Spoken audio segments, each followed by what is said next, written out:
Okay, you're all set. Thank you, Sarah. Great, thank you. Good afternoon, everyone. Welcome to the East Bay Regional Park District Board Operations Committee. Today is Tuesday, June 27th, 2023, and it is 12:33. So East Bay Regional Park District intends to hold meetings through a hybrid platform of in-person and remote attendance to allow members of the public to participate via remote attendance through the Park District's virtual platform, Zoom. The Board of Directors and designated staff will, with limited exceptions, participate in person at the Park District headquarters, which is at 2950 Peralta Oaks Court, Oakland, California. And occasionally members of the Board of Directors may attend remotely pursuant to the Brown Act as amended by AB 2449. And Denise, can you let people know how they can participate in today's meeting? Yes. So members of the public wishing to make a public comment may do so live via Zoom, via email to boardopscommittee@ebparks.org, via voicemail as noted on the agenda located on the Park District website. If there are no questions about the meeting procedures, we will begin. Great, thank you. And then public comments can be submitted live via Zoom. I think you covered that, yes? Yes. Thank you. And then we're going to have a little bit of a change in the agenda, just in order. Item number 3, fuels management update, is going to be rolled up to be number 1. And the review of Oakland venue management operations is going to go down to number 3. We'll just flip-flop those two. So Denise, can you do a roll call, please? Yes. Director Waspy? Here. Director San Juan? Here. Chair Rosario? Here. AGM Gorgian? Here. Great. Okay. We'll start with item number 2, fuels management update. Anthony Chabot.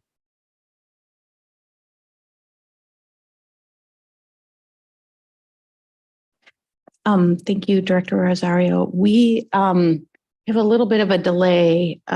So we thank you for moving this item first. I think maybe we'll switch it back to the original order. Okay. Thank you. We're easy here. Thank you. Thank you. So welcome, Ruby Tumber.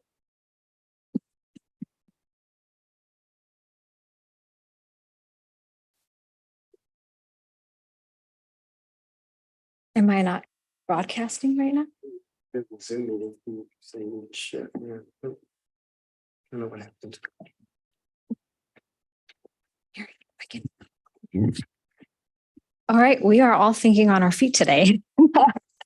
Good afternoon. I'm Ruby Tumber, Acting Business Services Manager. We are providing an informational update on the Bridge Yard building, which is operated by our concessionaire, Oakland Venue Management Company.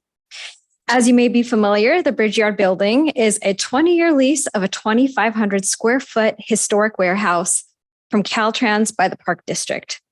The facility is expected to function as a regional event center for the local community.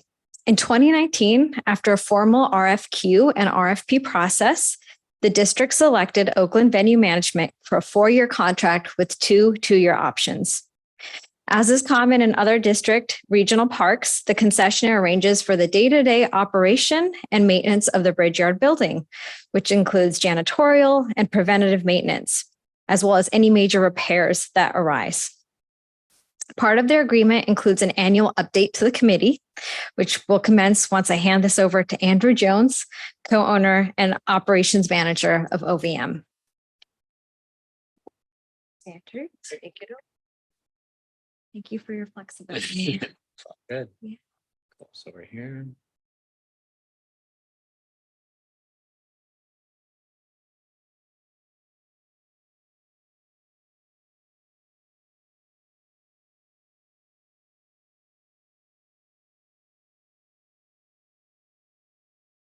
Toggle the slides. Okay. Share screen. There you go. Sometimes. Things in the way. Get it together. No, there it is. So, Yeah, okay, it it's, should be, you just hit to so- touch it. There it is. Okay, Yeah, look. cool. All right. Okay. Good morning. How are you? Andrew Jones.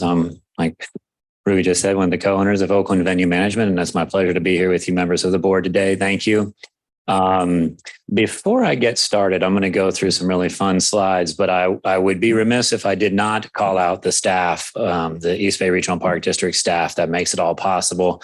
Ruby and Tiffany in the past have been incredibly supportive of our efforts, and Dave Meckie has turned out to be the greatest event manager I've ever known. So never misses a beat. Jeff and team for helping us get through a lot of these projects. It's been an amazing partnership. And everything we're about to show you really could not have happened without their support. So thank you. So yeah, I get to walk you through some really fun slides and explain to you some of the things we've been up to at the Bridge Yard building on behalf of the Park District and the community at large. You know, obviously we started this thing in 2019 and had about a 6-month run before a pandemic shut us down. In June of 2021, we kind of reopened when mandates lifted, and it's been a tough, environment to produce events in for the past, almost 2 years, really. And things are loosening up. But in that time, I'm really proud of what we've been able to accomplish at the building. In 2022, 21 events with over 10,000 attendees. And I don't know that's actually on paper in this way, but when I originally met with the board and we were kind of going through the RFP process, we set a goal of 10,000 people coming to the building to experience the regional park annually as kind of like as a loose agreement and a goal for us. And I'm very happy to say that in every year that we've been functioning and operating, we've been able to meet those goals, that particular goal. And in 2022, we did that. In 2023, the 11 events we've done so far have gone off really without hitch. Very, very proud of the team we've kind of put together to operate the venue and execute events on your behalf. Here I just wanted to call out that we've done some really notable and fun events. We did the Steph and Aisha Curry's Christmas with the Curry event. Mayor Libby Schaff, on her departure from Mayor of Oakland, did a celebration of her time there. We hosted that. A Tony concert as part of a fundraising initiative for one of our clients, Thelma Houston and Wapale, two amazing, soul singers, R&B legends, and MC Light, a great, local hip hop artist for the 2022 installment of the Alameda County Health Foundation's annual fundraiser. And then again, just some great, some other events with Great Place to Work and Sunrun doing their events, annual events, and then really utilizing the space also for some film and TV production work. So we've had a whole assortment of events that have crossed various spectrums of the event business.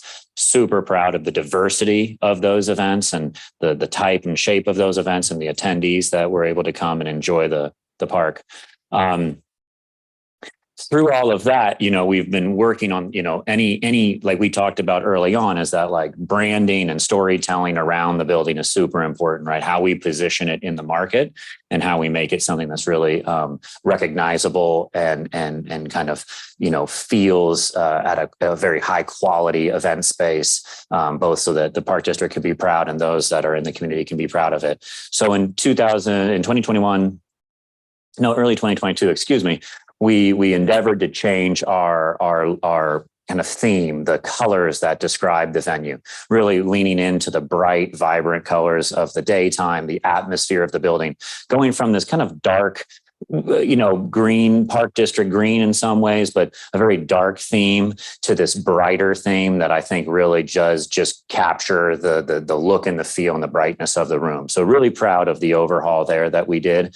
And I would say it's working. Like, we're getting a lot more notice. I think just kind of generally our marketing, just as a as a company has gotten better and much stronger over the past 18 months. So we can get into any one of these if you have questions, but just to say that we have really taken a lot of time to focus on the marketing, the storytelling that's happening through social media, through strategic ad buys on Google platforms, on LinkedIn, on various platforms that we are now actively engaged with. And we're seeing a lot of action, a lot of interaction on these platforms. Certainly when I go to these networking events like ILEA, which is the International Live Event Association that we're a member of, we're getting a lot of great feedback and hosting their events, doing our open houses, and allowing the community to come use the event space or see the event space for free. So as you just see here, some high level numbers, we've gained a bunch of new followers. Our engagement is very high, as I just said. And we're growing on always kind of continuing down the line of content generation, entering into relationships with the photographers that come to our events and allow us access to their photography. Here, a lot of bar graphs basically saying what I just said, but just to show growth. You see the bar graph, we're continuing to grow our reach and impact. With the fun stuff, what we were able to achieve, I just mentioned ILEA, we did their showcase, an absolutely fabulous event that just, I think, really was awesome. A designer showcase of some of the best designers in the Bay Area and events. These would just give you a continue look and feel. Able to produce high-end concerts as well. This is a Carl Cox event. Carl Cox is a absolutely legendary, internationally recognized DJ. Able to pull off 2,500 people in the space, coming and going without issue, no violence.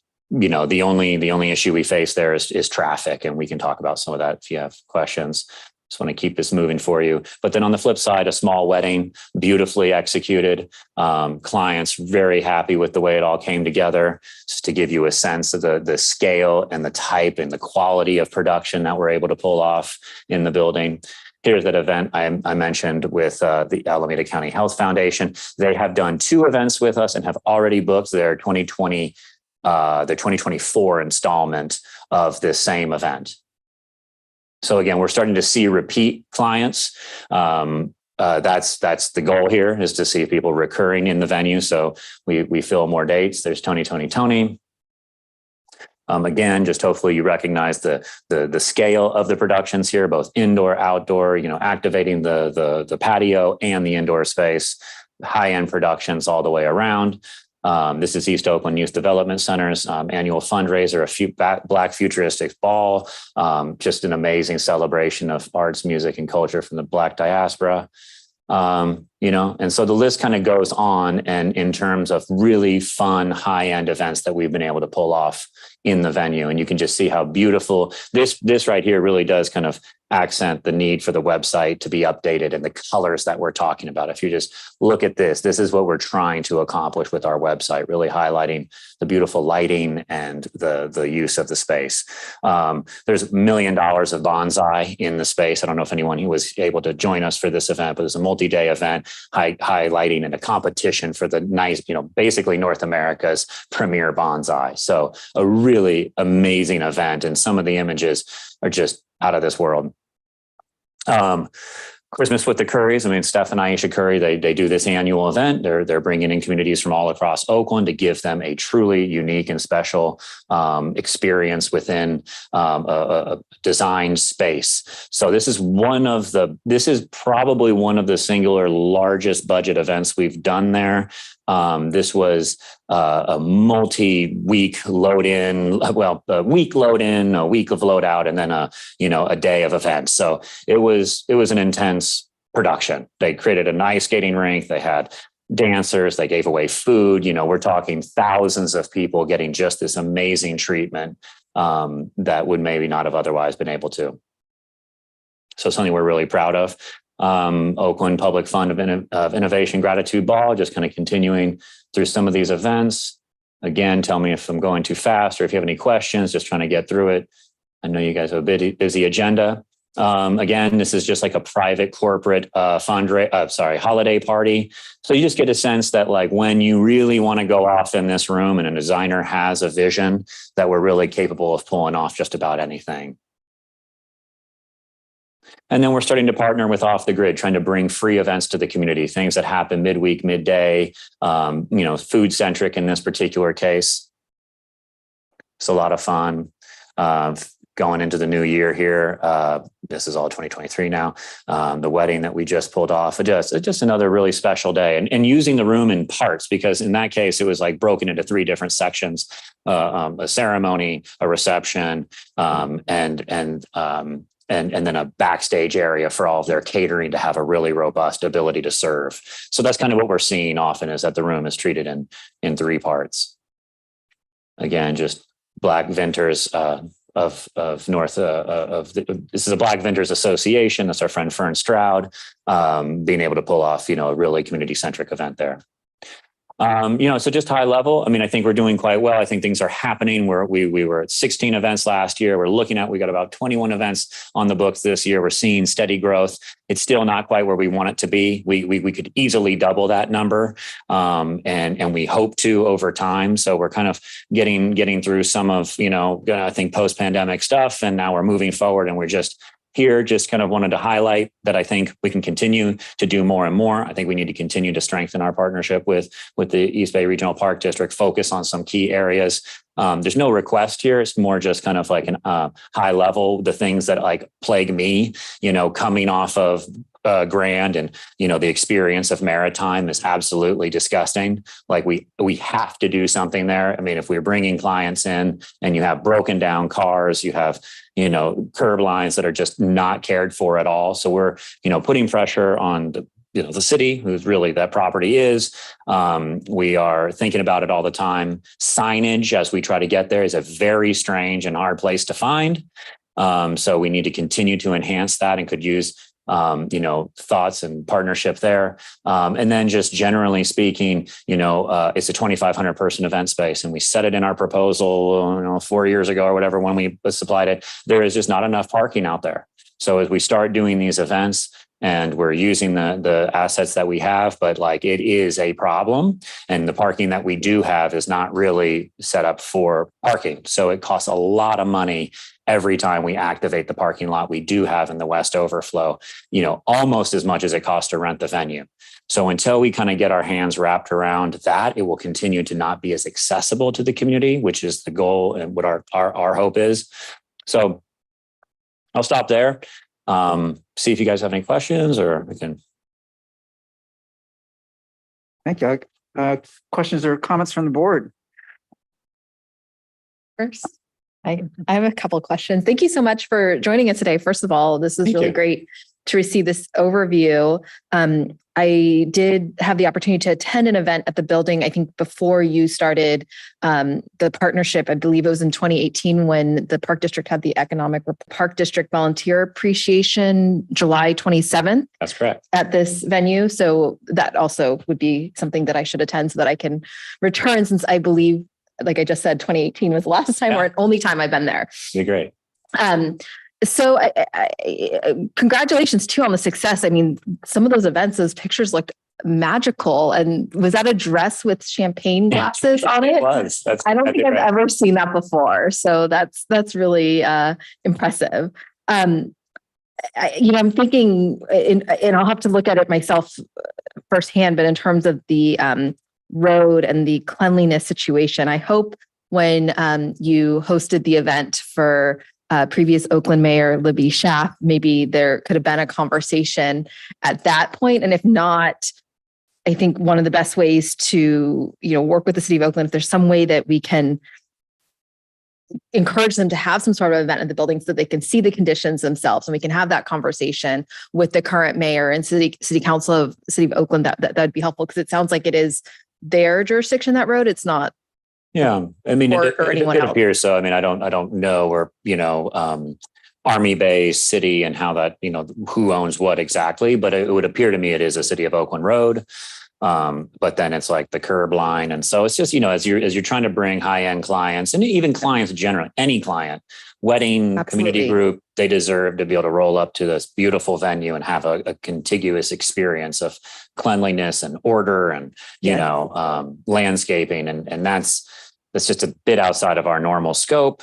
It's what a lot of your team deal with. I mean, on a daily basis. I mean, this, illegal dumping and things of that nature are not foreign to this group. It's just, how do we wrap our heads around it and work in collaboration, whether it be with the city of Oakland or Caltrans or PWA. So we know a lot of those people, and we're willing to explore those options. I'm glad you're bringing this to our attention. And yes, I think it's important for us to work with you to figure out kind of where those, multi-jurisdictional boundaries are. Yeah. And, it's interesting. You just mentioned, so my second question about the U.S. Army, because I know we were recently in Washington, D.C., and we actually talked about this U.S. Army land and trying to work on, I believe it's 14 acres of the land, not the 6 acres. So the bifurcation of the U.S. Army land, so that we can have that connecting trail.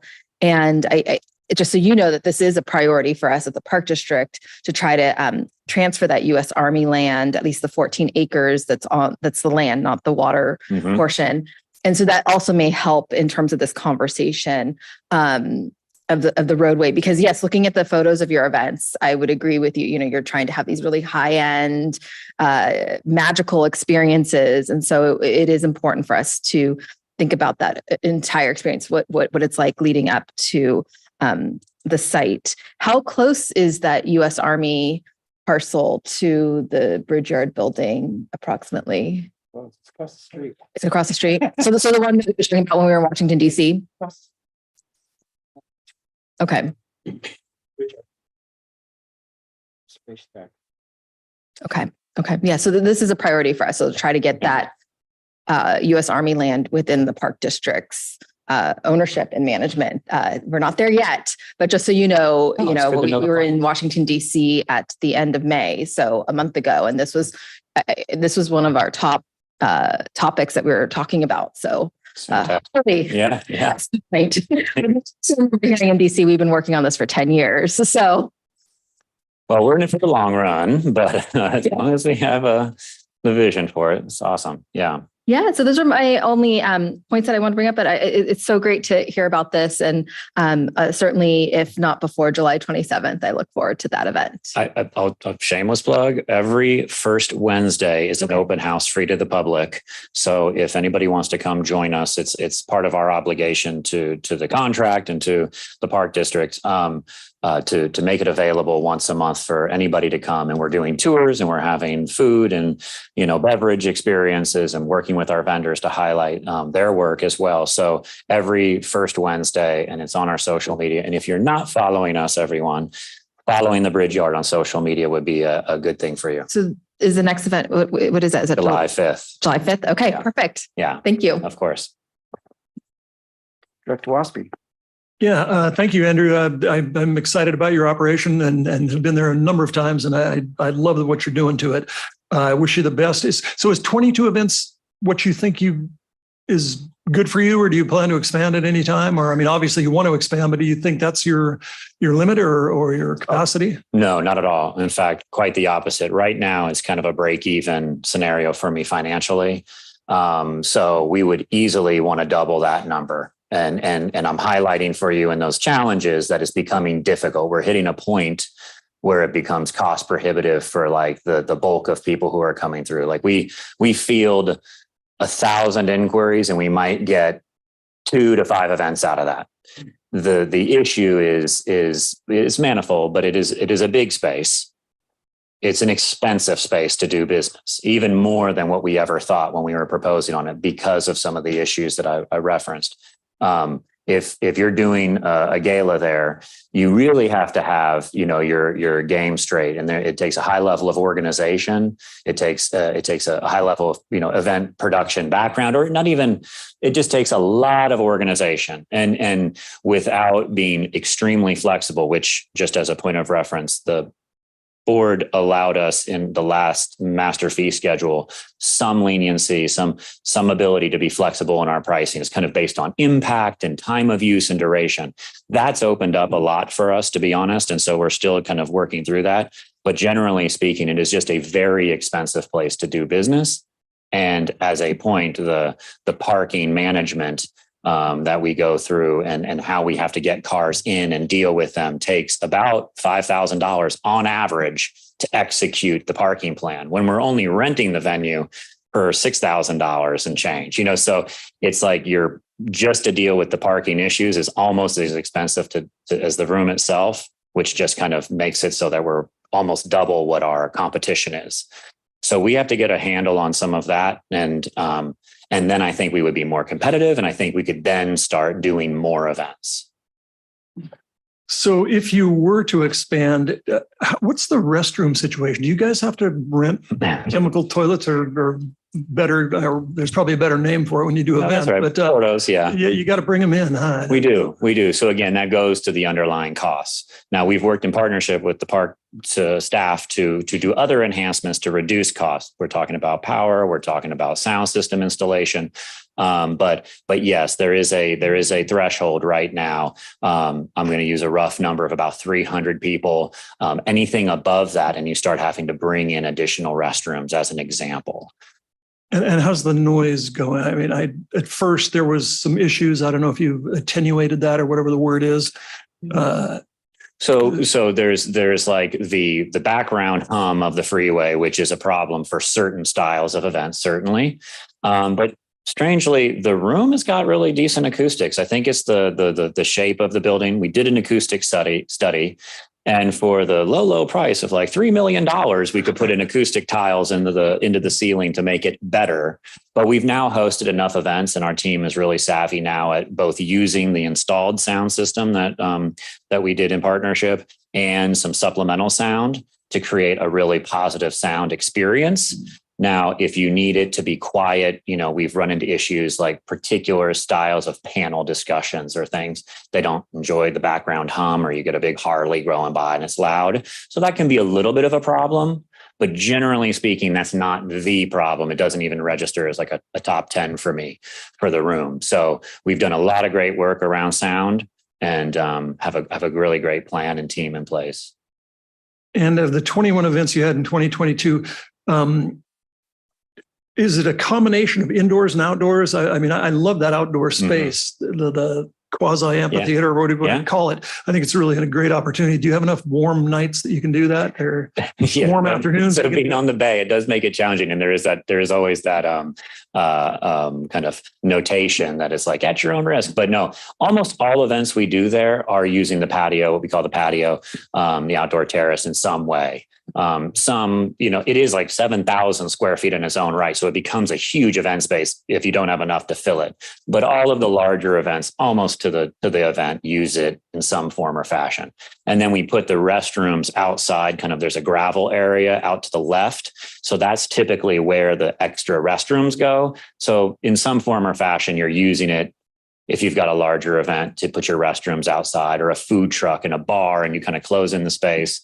And in that case, it's pretty usable, and bring in extra heat lamps, that sort of thing. So it's a wonderful asset for the property, and it's definitely a sales point. So great. And as far as the issues facing you, the cleanliness and upkeep, that's obviously the city of Oakland. I think if you need help, I think we could write a letter or something, because it is not welcoming to the venue. And signage, I laughed. I saw, like you said, using colors, and you referred to the drab part green colors. I understand. But I also, and then I noticed your great colors that you're using. And then when you had the signage slide, you had that ugly looking Park Brown composite sign with white lettering. Good Lord, we've got a graphic design department. I don't know, that could do wonders for you. Yeah. And just more of it. I mean, it just, as you're going down that long strip, people are like, I think I've gotten lost, right? I mean, it's just so long before you get, and remember that the experience for the average person showing up, it is going into the day use lot and then turning right and then coming back through the day use lot, then going through another set of fences into our parking lot. And so you've got this like almost 3-mile channel that you have to go into to get there. So the whole thing is like, like Uber and Lyft drivers complain about it constantly. Like, where am I? Like, what is going on here? So there's just this kind of like overhaul that, we would like to, I don't think it's going to be an immediate thing, but we all just kind of need to be on the same page about like, okay, that's a massive issue and we're going to work towards some solutions over time. And we of course have opinions, but I feel like that it's just a challenge, it's surmountable. And we go out there and we put out our own A-frame signs every event. Well, that costs money to the client because we're putting up A-frame signs and it says event this way. And you put out 20 of those signs going down Burma Road. And then you've got additional light towers that you bring in, and you've got additional security, like waving people in. It's just money, making it less and less accessible to the community. And I know that that's our goal. So. All right. Thank you. I wish you the best. Yeah. Well, thank you so much. I appreciate the trust you've put in us and look forward to hosting you. And then I have a couple of questions. Oh, one thing you forgot, you did mention one free event, but your community events are just spectacular and they're free. And it's really great to see those. All the school kids come and it's pretty amazing. But so outside of in 2022, how many of the events were greater than 300? Oh, that's a good question. Almost all, like anything that's non-wedding would be, and even those are pretty close. So, we actually did 16 events in 2022 and we're on track for 21 this year, just to make sure we're clear about that. And then I would say at least 95% of them were over 300. There's very few smaller events than that. Yeah. And then question for Dave and is like if there's a possibility for expanding parking, where would that be?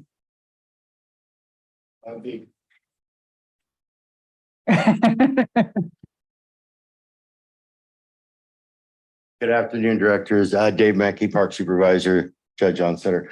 Parking down there will be difficult. West Overflow, of course, is our primary auxiliary parking for the venue. Besides that, we really don't have anything local that could be utilized either through a lease or rental agreement with other agencies in the area. I would say that our closest would be somewhere in the industrial area off of Maritime Road, which, as we all know, would probably not be a feasible idea. Yeah. So the main thing is being able to get that West Overflow, situated to be able to service auxiliary parking.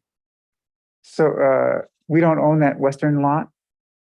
It's the western lot. The West overflow? Overflow, yes, that's all part of us. Okay. Yeah. And isn't it, what agency is on the other side of the building there? Is that Caltrans. So okay. we do have the Caltrans training facility. We have had talks about utilizing that as an auxiliary parking lot. They do have some requirements when it comes down to utilizing that lot. We would have to temporary fence off the lot from their training facility for security purposes, and which also presents a challenge that the cost of that could be substantial. Yeah. And then how much room in the existing facility is there for expansion for more restrooms?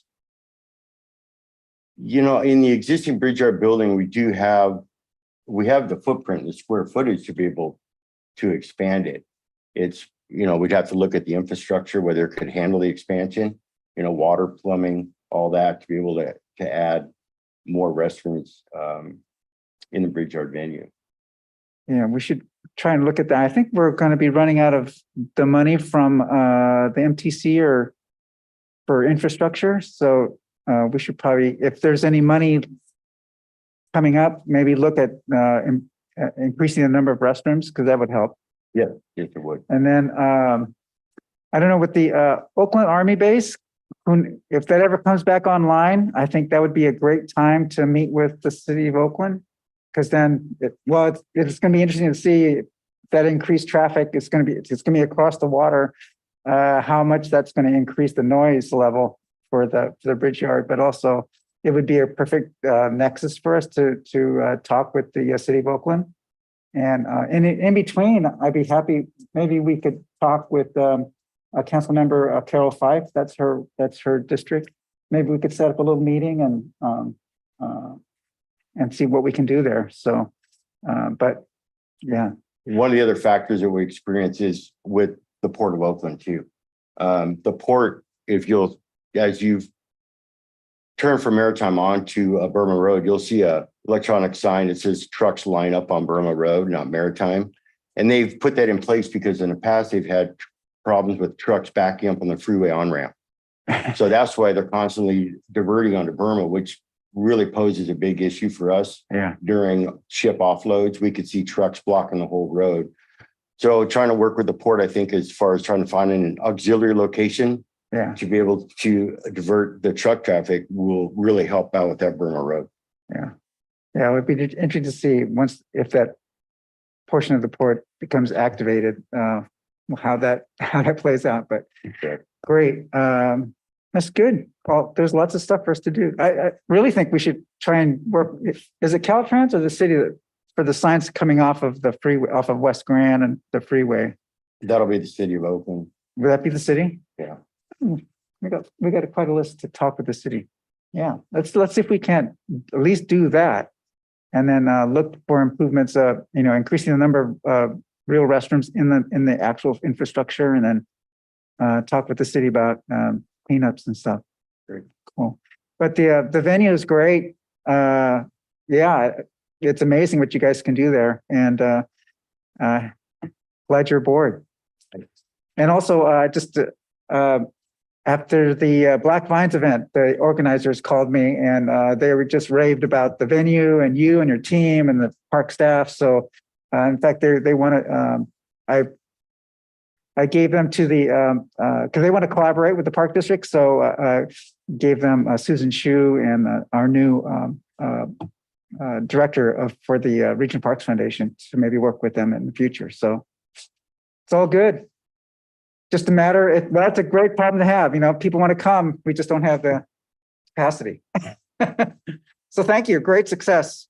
Thank you so much. Thanks for coming to our events. Love them. Oh, is there any public comments? We have no public comments on this item. Great. Thank you. This is informational only. So thank you, Ruby. All right, thank you. And thank you, Andrew, for making it out here today, and his whole entire OVM team for all that they do for us.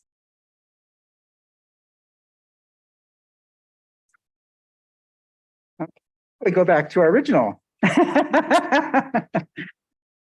Chief Tiley.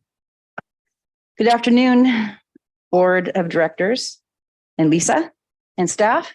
Let me get this up here really quickly. I think I can. I'll let you do it. You're okay. I was on the right track. Which one is it?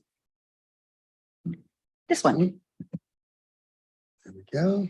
Just share it. Maybe. There we go. Here we go. Thank you. I'm going to take a deep breath. So my grandson was just born. Yes. So that's cool. But today we're here to talk to you about the fuels management at Anthony Chabot. And we did deliver a presentation that was somewhat like this at the board exec meeting. And one of the requests was that we do it here.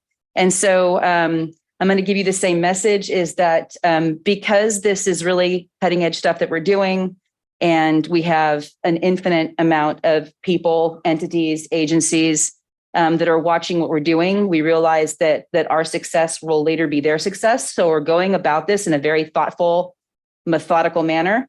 And so today, what we're presenting to you is an update on the status of the project, and then ultimately the biochar utilization report. I'm going to start off just by introducing Captain McIntyre. Patrick has been somewhat of a jewel in the fire department, and actually the rest of the park district, in that a lot of these visionary things that we're doing have been somewhat hit the spark. He's kind of been the spark that's moved the project along. And then also we've got Javon Law, and she is a registered forester for the district, for the fire department. And she is the one who's the project manager. She's a fuels reduction coordinator. So Want to introduce those two. And I'm not really sure which one of you is going to start first, but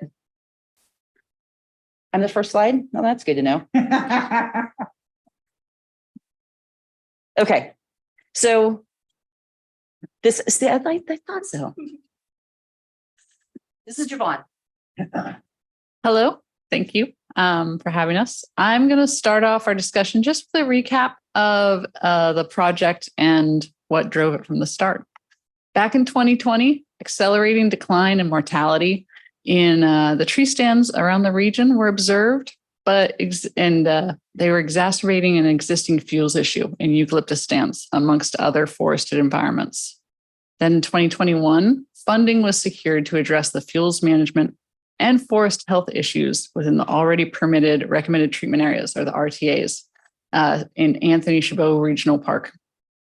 In 2022, the Anthony Chabot pilot project, as part of the Climate Change Impact Hazardous Wildland Fuels Reduction contract with Falk Forestry, broke ground utilizing innovative technology to treat the stands and process the resulting thousands of tons of biomass that was primarily eucalyptus logs coming out of those treatment units.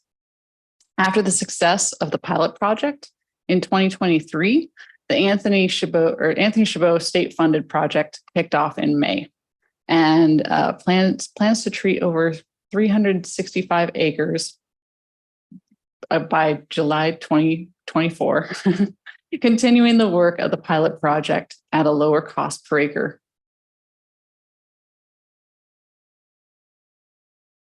So that leads us to a quick review of the pilot project, as that led into the state-funded project where we're providing the update. 80 acres of the eucalyptus stand was treated as part of the pilot project. The initial treatment has now started on 365 acres.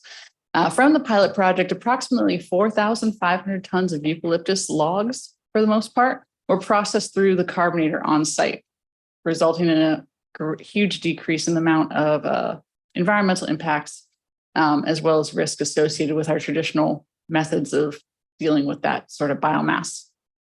Biomass reduced down from the pilot project was reduced down to approximately about 350 tons of biochar, resulting in an estimated 28-ton reduction in PM 2.5 pollution, the particulate matter that is usually associated with things like truck exhaust. And that we would have generated otherwise if we had used, again, those traditional handling methods.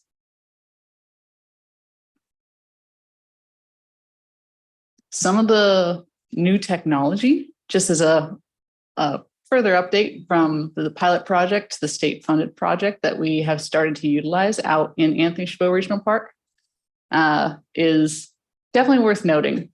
So the fleet equipment that came along with the state-funded project, still with Falk Forestry as the primary contractor, included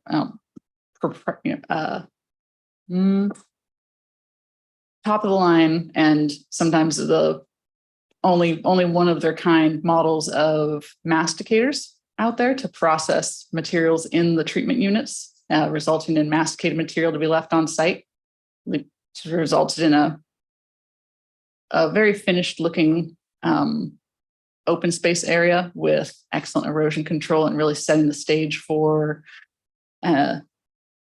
further restoration or rather revegetation with objective species. Then there's also the cut to length harvester. That's the picture in the middle there. Hasn't been used before on eucalyptus stands as far as we've known. The results, however, have been really successful in that the processing of the logs has been in place. So instead of having to remove the trees once cut and then taking them to a sub-processing area and processing them there, taking the limbs and slash and such off the logs, it's just being processed in place. So when those masticators come along, the material's already spread out. It's resulting in a great amount of efficiency. And then there's the processing yard itself, which has an array of fleet equipment, again, leading to greater efficiency as well as cost savings and safety. Some of the digital tools that we're using out in the field that, again, cutting edge, include some weather monitoring and environmental condition monitoring using on-site live tracking of those conditions and then being able to oversee them and respond to them remotely, as well as GPS and mapping software, both for handling material as well as keeping track of sensitive resources on site.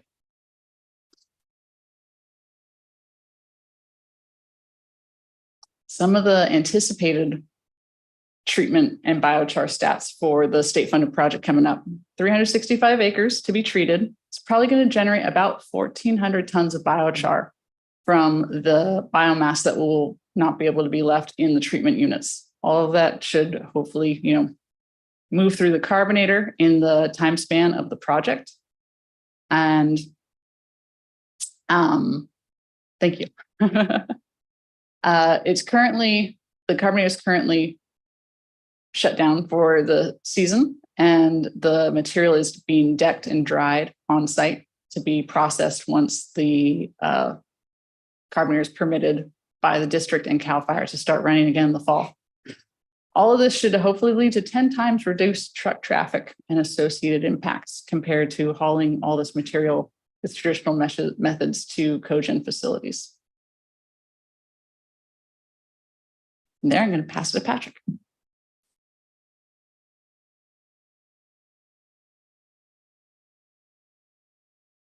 Hello, members of the board. Pleased to be here today. So I'm going to speak to the biochar usage report and the opportunities for biochar usage in East Bay Regional Park District operations that were provided. So the biochar usage report was commissioned and prepared by Earth Foundries and the Sonoma Biochar Initiative as part of the 80-acre pilot project to identify opportunities for biochar usage in Park District operations. The process of putting together the biochar usage report consisted of close collaboration with our consultants, as well as 3 separate webinars with regional park district department heads, field staff of a multitude of departments, as well as was followed up with field visits and site visits and phone calls, along with emails with park staff at the locations, as well as with the park staff that really did have the interest or have foreseen opportunities for biochar use. It was also meant to help to gather those opportunities, as well as estimate what potential we had for biochar usage within the park district, knowing all and well that we might utilize this for utilize the carbonator for processing as we move forward into the 365-acre project. So ultimately, it provided information to really prove the success of the Anthony Chabot fuels reduction pilot project, both in reducing wildfire threats, as well as reducing or improving forest health, and provided us with the necessary information needed to move forward with this biomass processing method in this 365-acre project Javon spoke to. The biochar produced from the vegetation, we were able to find out that does meet the certification standards, making it the international certification standards, making it usable and suitable for purposes as we might use in the park district. Also, the report was successful in identifying over 10 potential uses for biochar in park operations and on park lands, some of which include composting, stormwater remediation, rangeland rehabilitation, and we'll speak to those in the next slide in further depth. The report compiled information and resources that will furthermore not only benefit the district as we move forward in this project, but also be of great assistance and help to our neighboring agencies and other agencies taking on or looking into performing similar projects as such. I think, simply put, this report helps to give us this roadmap that we need moving forward into the next coming years as we find a way to utilize this now new resource that we have in part of our fuels management activities.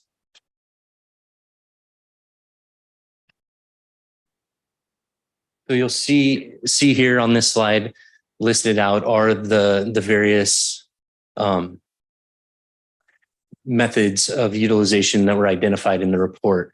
The report goes into great detail as to the amounts and quantities that we'll be able to use in these specific areas. And it really did help to kickstart us off with those conversations that we need to have during this time as we transition over into the treatment and into the actual generation creation of the biochar. So what's next from here and what are we looking at as we move forward? So here in the fire department and the fuels management, we plan to continue both our internal outreach with operations and follow up with the opportunities identified in the report. Such opportunities would be further explored and planning related to the logistics, the implementation, proper application, the best management practices and methodologies based on the specific utilization method that we're looking at will be created. Some of the uses listed above are going to be fairly easy to implement and take on, while some of the other ones, such as, some of the rehabilitation projects or, deciding whether or not or where we can put it into the rangeland and why we would do that, are going to by all means take further research and further outreach, and going to take close collaboration with our partners or with our, our brethren within the park district and the different departments that really do have that expertise. So as we move forward, we will be working closely with both our park operation and as well as we always do with all the departments and divisions in the park district. Okay. So in conclusion, kind of where we're at currently. The cost for the next thing that we take on, the 365 acres, the state funded project, is going to be 7.5 million. Now we had 10 million that was allocated. So 7.5 million is the cost. We have $1 million in contingency, and we do these major fuel reduction projects on a regular basis. We know what our contingencies are, and that's what we felt comfortable with. There's about 750,000 of that that's going to go towards removing some of the trees that are in Wildcat Canyon and Tilden, where we have die off there. And then the amount that's left over will work towards doing the biomonitoring that needs to be done while we're undertaking these projects. So that's where the 7.5 million goes. That's going to be directly for the project with the contingency and all the things I just talked about. The duration, the 13.2 months, is what the time that we have left to get the project done, the time we have to spend the money. That's the timeline that we promised, and we're on target for that so far. We're still working, to get grants where we can. The Coastal Conservancy grant of 1 million, coupled with 1 million from the district's money, is what paid for the pilot project that was a success. Government affairs, of course, was key in making the 7.5 million happen. It was actually 10 million total that happened. And then, as Patrick said, we can't move forward in any way in any of these projects, especially not thoughtfully, unless we're collaborating with stewardship, park operations, and government affairs and grants. Because my last thing to you is going to be that even though we're spending about $9.6 million total, that's not the entire amount of money that we need to complete all the work in Anthony Chabot. So years ago, when government affairs came to me and said, what is your best estimate on how much money we're going to need to tackle this problem, Patrick and his team came back with real-time costs and said, we think it's going to be somewhere between $20 to $30 million in Anthony Chabot alone. And that's proving to not be far off. But the good news is that with all of the vision that we have in the fuels department and all of our collaborators, we're doing it in the most effective, efficient, kindest way to the environment. And we're doing it with a lot of help and a lot of eyes on us from other agencies. So that's the conclusion. And the team will take any questions if you have them. Questions from the committee? Director Wasby, go ahead. Okay, thanks. Thanks for all your great work. So yeah, I got a million questions, and most of them are about, the 80-acre project produced 350 tons or pardon me. Yeah, the 80-acre project produced 350 tons of biochar. I know you guys are geniuses and I can't do it. What, how does 80 acres, how does 350 tons relate to cubic feet of biochar? Because what I'm wondering is, and I've heard through the grapevine that we have to use this on site. So is it going to be Anthony Chabot's going to be 8 feet of biochar and we're going to go, this is great. What a great park landscape we've got here. Or is it doable? And I know you guys can figure that out because you're geniuses, but has that been done? Thank you, Director Waspy.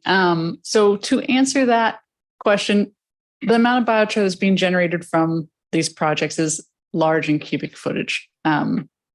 However, the various methods in which it can be incorporated into various district activities within materials, both built and natural, it disappears. We are not the first agency or group out there to try and figure out how to utilize biochar. And groups such as the Forest Service, as well as our own contractor, Folk Forestry, with their own private properties, have successfully utilized biochar within particularly soil, incorporated into soil, both in forested and rangeland areas. And they've done so at pretty large tonnages per acre. That would make even amounts that we generated from the pilot project. But what we're really focusing on, amounts that will be generated from the state-funded project, disappear and be incorporated into the soil in a way that will sequester the carbon for long-term future, benefits environmentally. Great. So I'm wondering, and then the masticated material, which I perceive from living in that eucalyptus forest for a number of years, is probably more, probably not by weight, but by volume, more than the, what do you call them, the stems that you burn up. So does that, that complicates the issue, right? So once you masticate it, you leave it on site, and then you're going to add, and you have the great ability to go from whatever the number of tons were when you burn it, the biochar becomes 1/10 of what it used to be, or 100th of what it used to be, or whatever the number was. I can't do the math. A little less than 1/10. But so you've got still this masticated material. I really wonder what we're going to do with all this. And then I'm sure you'll figure it out. And is it, if you transported this material, because I think there's a great need for some of this stuff. Point Isabel, I'm not supposed to say that. Possibly Point Isabel. And I'm wondering if biochar is considered a capping material, like at the gun range or any place we have hazardous materials. Can you use biochar as a quote cap? Well, I'll try and answer the first part of that statement there regarding the masticated material in the biochar. So we do have ideas that are being generated, research going into it, further development to come on how to incorporate biochar into the forested environment where treatment has occurred, particularly in Anthony Chabot Regional Park. Is one of the first ideas of how to utilize this resource in our parklands, because it's been done before in other forested environments elsewhere in the state, as well as around the country, I think. And there's some questions as to the how we'll be able to do that here. So we're still researching into it. However, the masticated material, as well as the just chip material that is put down on and left in treatment areas in our RTAs, is restricted to a certain depth limit by our permitting. So we wouldn't be able to exceed that. Nonetheless, we, are developing ideas on how to find it a home. Okay. I want to add one thing to it. So the first part, and I think maybe we didn't really target that step. The first thing was to find out the quality of our biochar, because that makes all of those examples up there of utilization way more possible.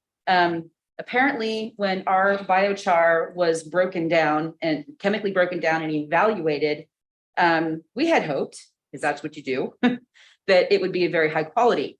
And I don't know how one biochar would be any higher than the other, especially when it's coming from eucalyptus and pine, but it turns out we have very high quality biochar.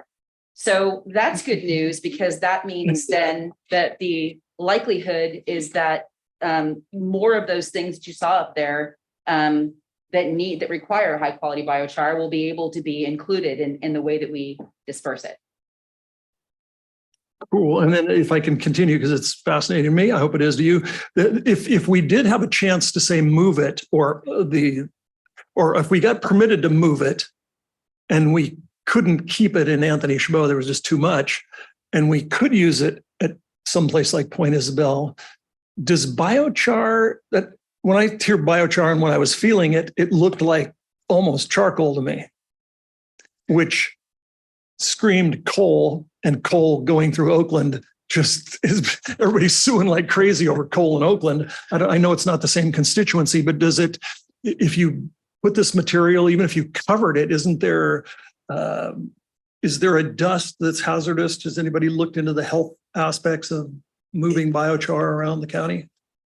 Yeah. Or around our parks even? We'll definitely, as things are now, we will be able to move it within in each and every park that we find, suitable for uses.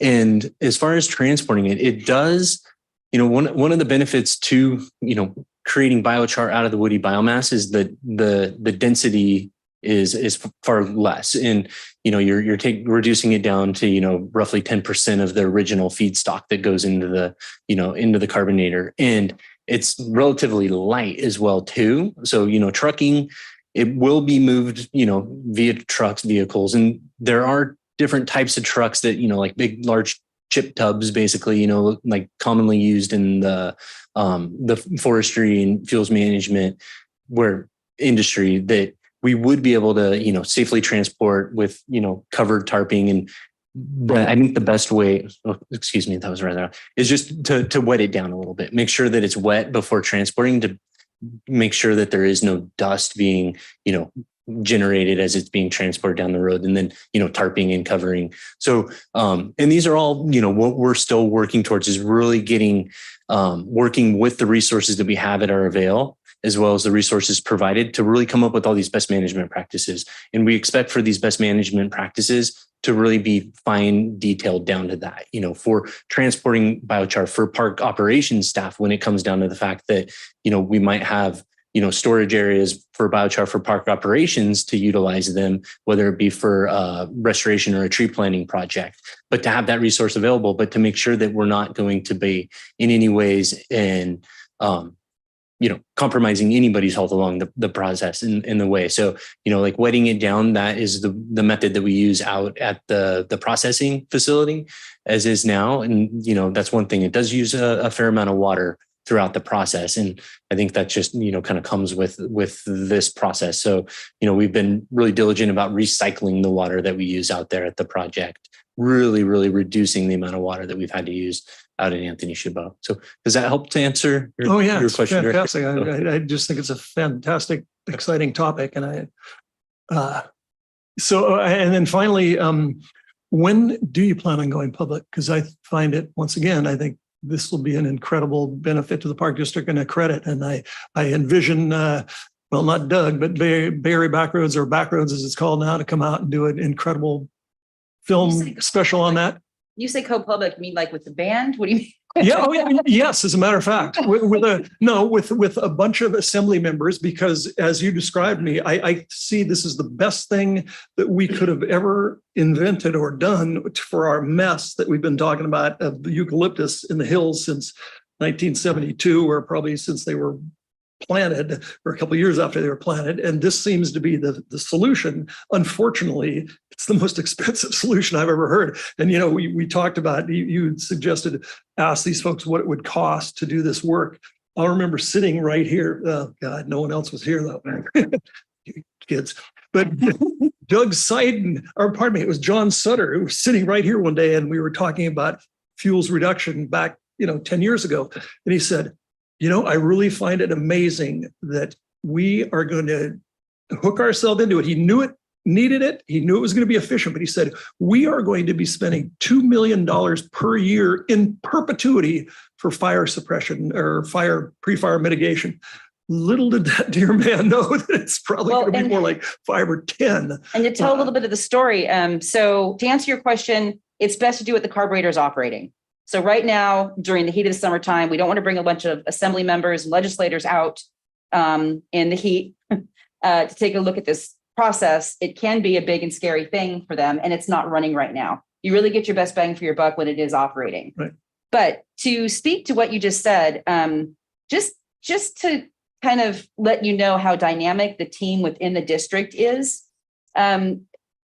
I was actually doing a phone relay between myself, Eric Fueler, and Peter Umhofer, who took the information that I gave to Eric and disputed it. He said, I am here at the Capitol. I'm talking to Forest Service people, and they say that that's too much money. That's not how much it's going to cost you to do that. And so I thought about it for a minute, and I said, that's because nobody else has been processing eucalyptus like this. He is speaking to foresters who are processing what we call pole lumber. So yellow pine, all the ponderosa pine, all the forestry type timbers that they can sell, right? And they have their own equipment to do that. And they're not doing it in a wildland urban interface. So it was really and this team realized early, it was our job to educate people as far as Washington, D.C., to understand exactly what this project was here, because nobody really had a clear understanding. They didn't quite have the same perspective.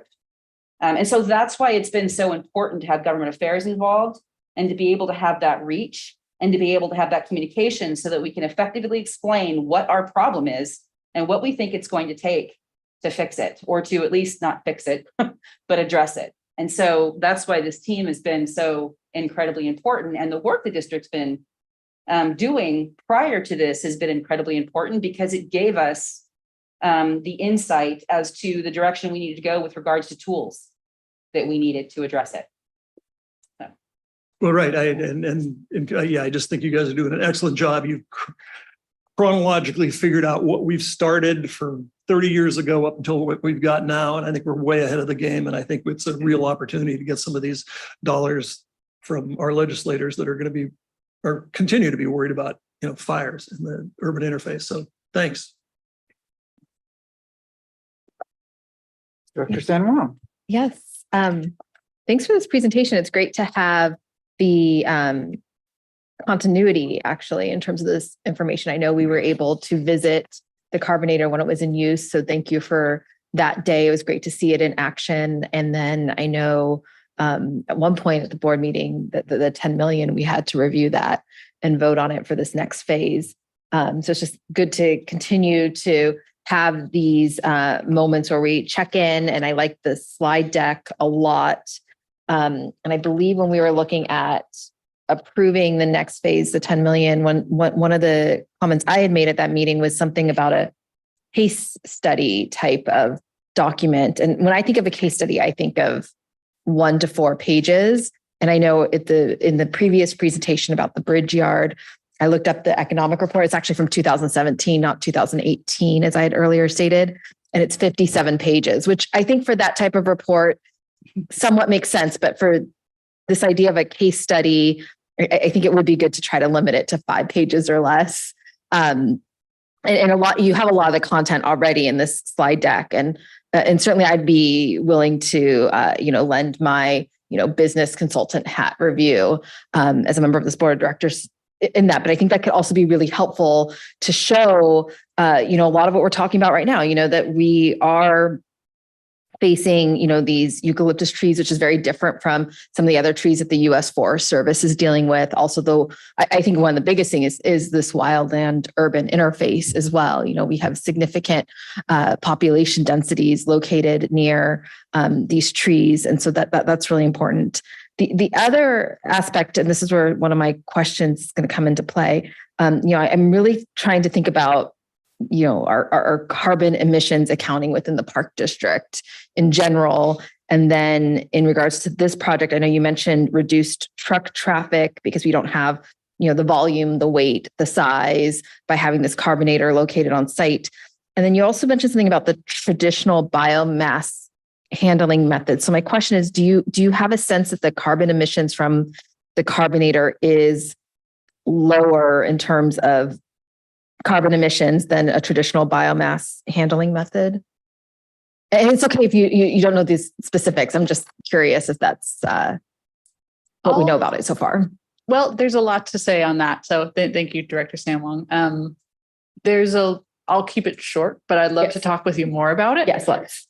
There is a sense of, carbon emissions from our traditional methods of working, through in these areas and having to deal with the biomass resulting from the materials that we cannot leave on site versus a fairly clear understanding of the carbon emissions as well as other emissions associated with the processing into the biomass into biochar from specifically the Tiger Cat carbonate that we're using on our project. There's a lot of numbers that go into all that, and it would honestly be best working with our contractors who have a lot of research and development going into finding out more about that subject matter. So I'd love to talk with you more about it.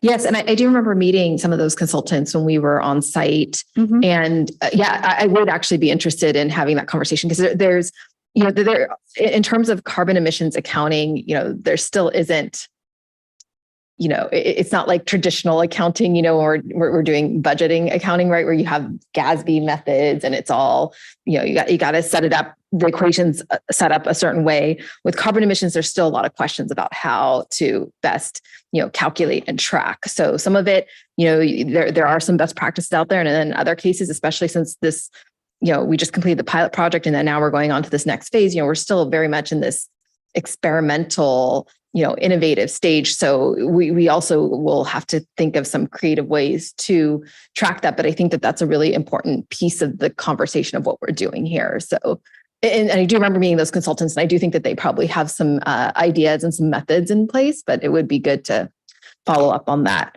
The other one, with some of the questions actually that Dennis was asking, it made me think a little bit more about the, I'm going to be a little bit science focused here, but the analysis of the chemistry of the biochar. I think that's what Chief or Fire Chief had mentioned, and how we have high quality biochar potential. But then there was a question about the biochar dust. Is it hazardous? Do we know? So I think somewhere in that chemistry analysis, there could be an answer, or there could be maybe additional analysis done to just confirm that. So my question today, and there may be more questions down the road, but who did that initial analysis where we know that we have this high quality biochar? Was that one of our consultants? Is it the same consultants that we were talking about? It was contracted through them. Yes. They worked with local labs for materials testing that broke down the chemical analysis of the biochar, and were able to compare it through the rating system that Patrick described. Okay. For comparison.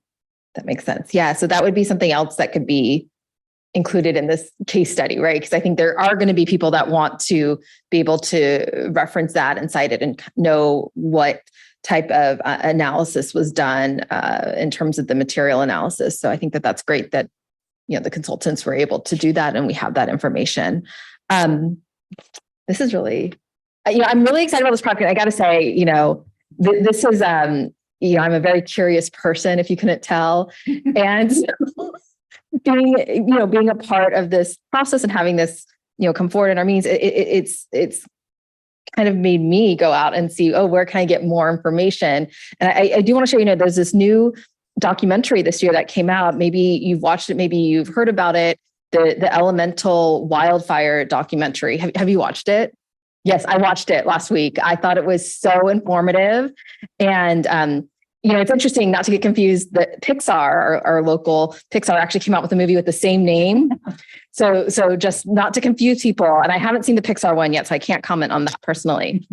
But this one, I thought there's a lot of really good points in it. And, it made me think, is there a way, because I always think about, the general public and all of our constituents and all of our, park users, is there a way that something like this documentary, or how do we help connect all this amazing work that we're doing that can be very technical and detailed.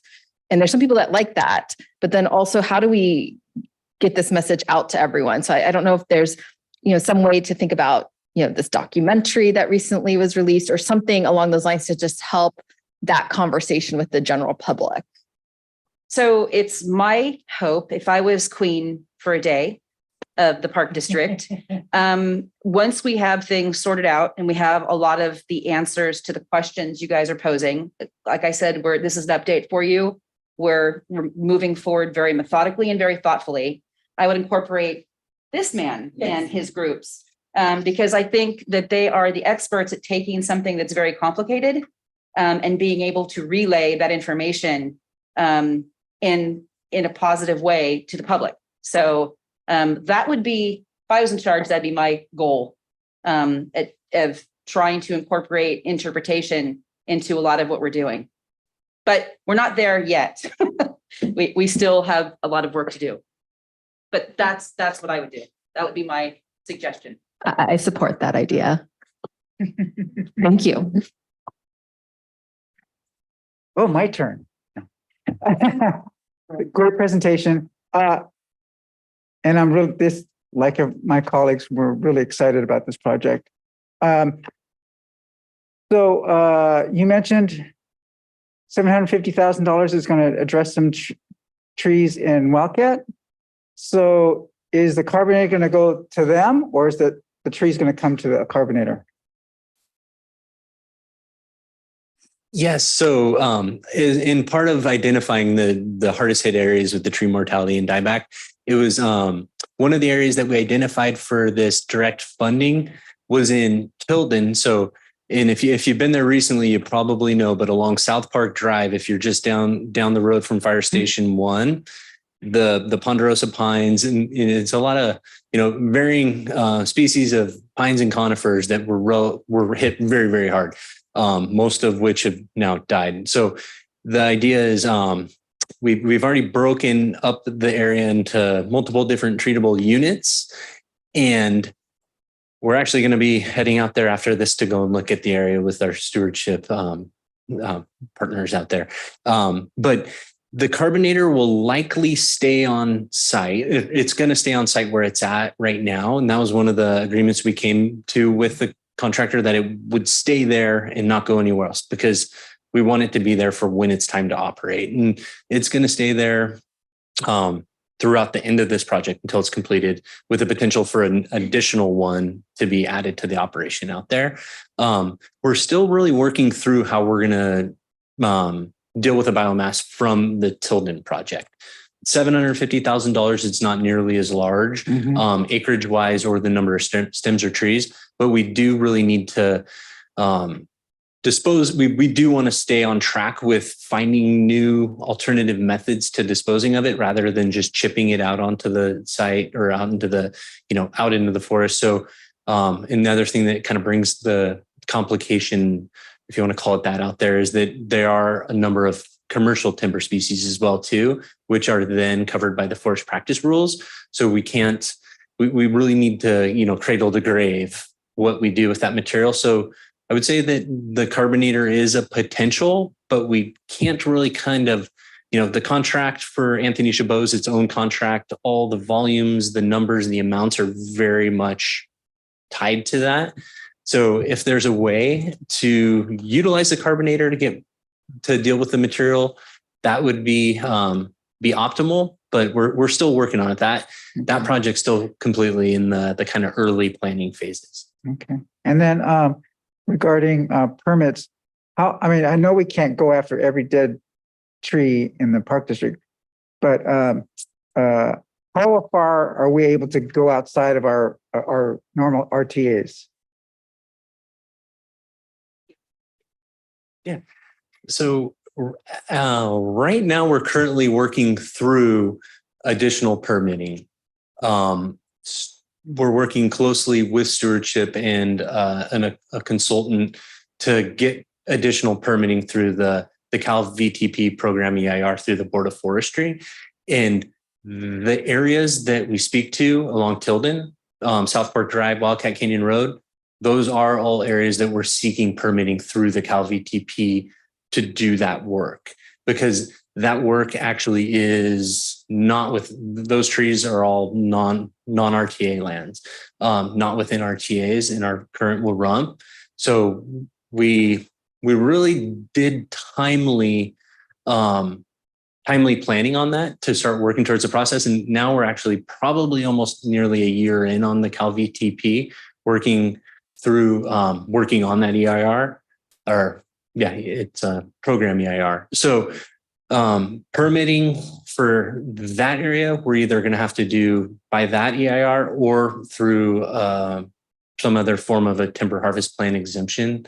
So we're meeting this afternoon to discuss future options should, there be delays, because we're still under the same time limitations on that as we are with Anthony Chabot too. So, right now would be a great time to really be able to go in there and take care of this, but we're limited by having the permitting. And then when it gets into the other areas outside of that, it's, sometimes the trees are hazard trees and can be, taken care of, or we work with park operations to take care of, trees that are deemed hazardous through the hazardous tree program. But I think at this point, we're really looking towards the Cal VTP as one of our most streamlined tools that can help us to get relatively fast clearances to be able to do the work in these areas that we identify. Good. At least there's an avenue, right? Yes. And then last, well, no, not quite last, but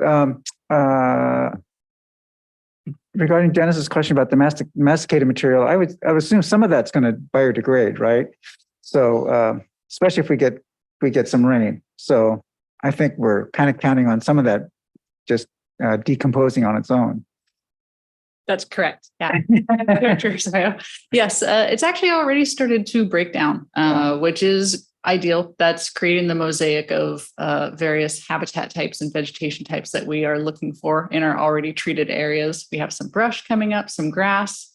That material is breaking down and already decreasing. Great. And then so the 80 tons of biochar that we had created, where did that go? That's a great question. So it was a bit more than 80 tons. It treated 80 acres. It was about 350 tons of biochar. And those went through the pilot project, various regional projects that was in part coordinated with one of our consultants, Earth Foundries. And from them, it went out to various areas like Napa Recycling, a chicken composting facility, some local farms, and other various pretty much pilot projects like that. Those different industries are utilizing the biochar to help develop the market for biochar within the Bay Area to create that infrastructure to hopefully utilize it some more in the future. Yeah, I mean, I was curious if any of ours went to like Ardenwood, and we have that pilot project or that fallow land at Patterson Ranch. Well,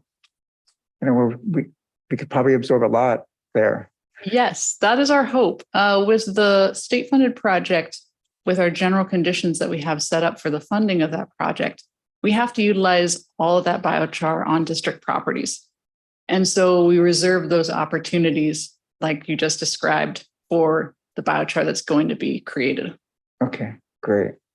Well, that's it for me. Any other? Oh, Lisa. Yeah, thank you. I just also, Tiffany reminded me that at our July 28th board tour, we're going to go visit the carbonator. So just get that on your radar. Excellent. Go forth and prosper. Thank you very much. Thank you. Thank you. Yeah.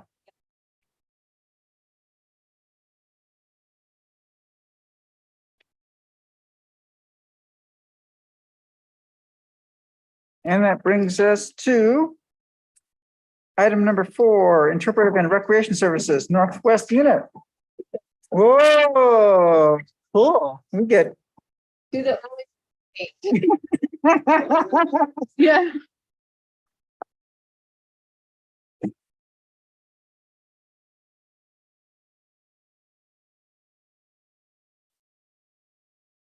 You see that?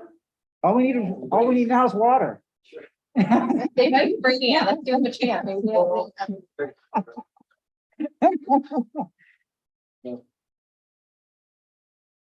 Thank you very much, members of the board, community, and Jim Gordon and staff members that are here, and folks attending birthday. My name is Mike Moran. I'm one of the two interpretive and recreation services regional managers in the Northwest region, and include our stellar outdoor recreation group.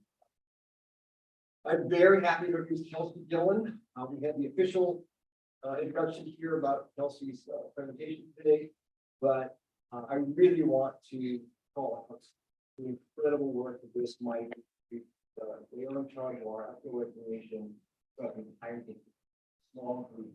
And if you just want to take a look at the dedication and the passion this group has for the work. Look at the regional picture, go on that incredible variety. Big camps going on, fishing programs, provide a fight. Let's see a movie. We have our co-op camping program. We work very closely with worker groups throughout the district to do anything from movie nights and working with camps, as I said, some more outdoor camping programs, events and such. They do this with a very different staffing model than other groups. They spend an awful lot on students, 30 to 50 students per year to pull this off, which requires intensive, top quality training every year for these new people that come in. We're talking about people safety and enjoyment in their parks.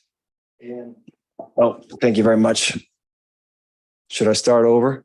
Yeah. No. And it's hard to find everybody in the Park District is incredibly committed and dedicated to their programming, but this group really exemplifies passion and dedication and commitment to not just the district's mission, but to all the communities that either are using the parks or can use the parks. And with all that busyness that I just described, and that's just a bit of it, that our recreation staff still has the time and the gumption and the enthusiasm to take on brand new projects to broaden our reach and accessibility to the community is really inspiring. So I am very happy to introduce Outdoor Recreation Supervisor Kelsey Gillen. She'll be presenting today on the Board Operations Committee an overview of the district adaptive paddling program, which is funded by the California Coastal Conservancy Explore the Coast grant. The purpose of this project is to create an adaptive paddling program that will increase physical access to Bay Area waterways for people with varying mobility levels. Presentation will provide an overview on the grant program, the awarding, including the project scope, staff training, equipment, and the partnership with the Bay Area Outdoor Recreation Program, or BORP, longtime partner, and the community partnership there, as well as pilot program. So let me please introduce Kelsey Gillen. Thank you. Welcome. Thank you for having me aboard, and Lisa. Is there my PowerPoint?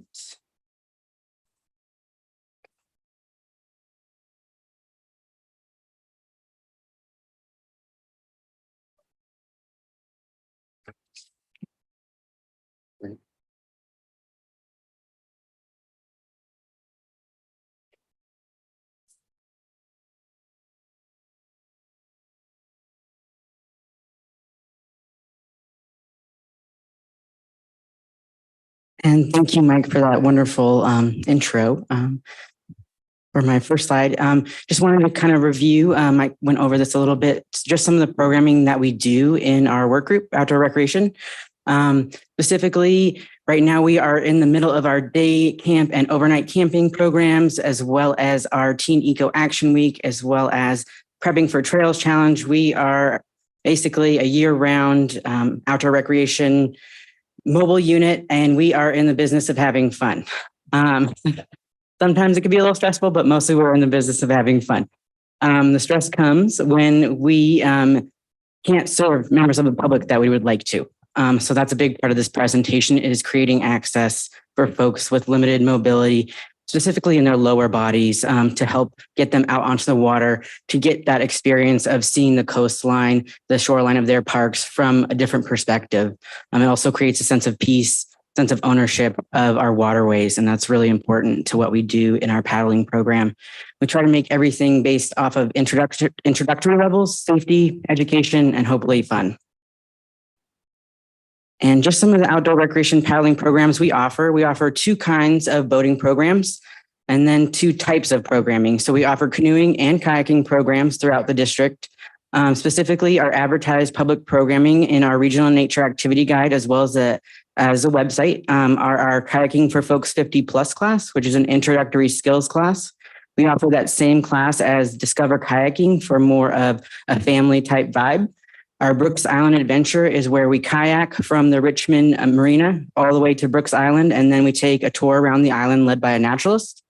And then we have our Big Break Regional Shoreline Programming, which is a variety of programs designed interpretively by the naturalists there. So we can offer anything from birding by kayak, explore the Delta, any kind of thematic exploration of the Delta that the naturalist wants to design for that programming, where recreation provides the safety, equipment, and guiding on the water. And then we offer sunset paddles, MLK Junior Shoreline, and Big Break. And then we offer birding by kayak as well as various locations. Field trips are Learn to Canoe and Learn to Kayak. And right now those are at MLK Junior Shoreline, Del Val, Big Break, and MLK Shoreline for our Learn to Kayak classes. Right now, we're not offering too many programs at lakes, such as Shadow Cliffs, because of the water quality with the low levels. We hope to revisit that, as well as Del Val, once we can recuperate from the storm damage. And with our staff rebuilding and being able to trailer our boats around, we hope to offer more programming there in the future, which we have done in the past before the pandemic. And again, we're talking about accessibility. So when we're thinking about how can we make our programs more accessible, we had some immediate identified equipment needs. Our current fleet of sea kayaks have pretty small cockpits, or the entryway into the boat, making it not the easiest to get in for anybody of any ability. You have to kind of crouch down, kind of slide your legs in, and it can feel kind of claustrophobic and scary for some people. So, and also there's a weight capacity for some of the boats that we do have, so it doesn't allow larger paddlers to come on our programs. We also thought maybe it'd be easier to have a transfer bench so folks can get in and out easier, having something to sit on. So whether you're using a mobility device or not, a bench that can sit on the back of a kayak so you can transfer easily in with your upper body mobility is something we've needed for quite a long time, especially with our Kayaking for Folks 50 Plus class, which they tell us all the time. And then we also noticed that our staff are sometimes having trouble getting the boats into the water because of them being fully loaded with participants. So we needed something to help us get the boats from the launch into the water without putting too much strain on our staff. And then we thought, why not let's also have some outriggers, because people often tip in the water and we want to make this a fun experience. And there's a lot of first-time boaters who may not know how to swim that want that extra added level of security, or maybe they have a core mobility issue, which actually affects their balance in the boat, which can make them often a little bit tippy. And then for some of our folks using mobility devices, we really wanted to be thoughtful about supportive seats that can hold folks upright without too much strain on their body, to be in that aggressive paddling position where they can use their upper body efficiently, as well as some cushioning and padding inside the boats for folks using mobility devices. We want to be aware that pressure points if your skin is touching the boat, it can actually create pressure ulcers for some folks who regularly use mobility devices in their everyday. And just as a pandemic was starting, previous supervisor Jeremy Saito and current grants manager Katie Thornbeck found a grant.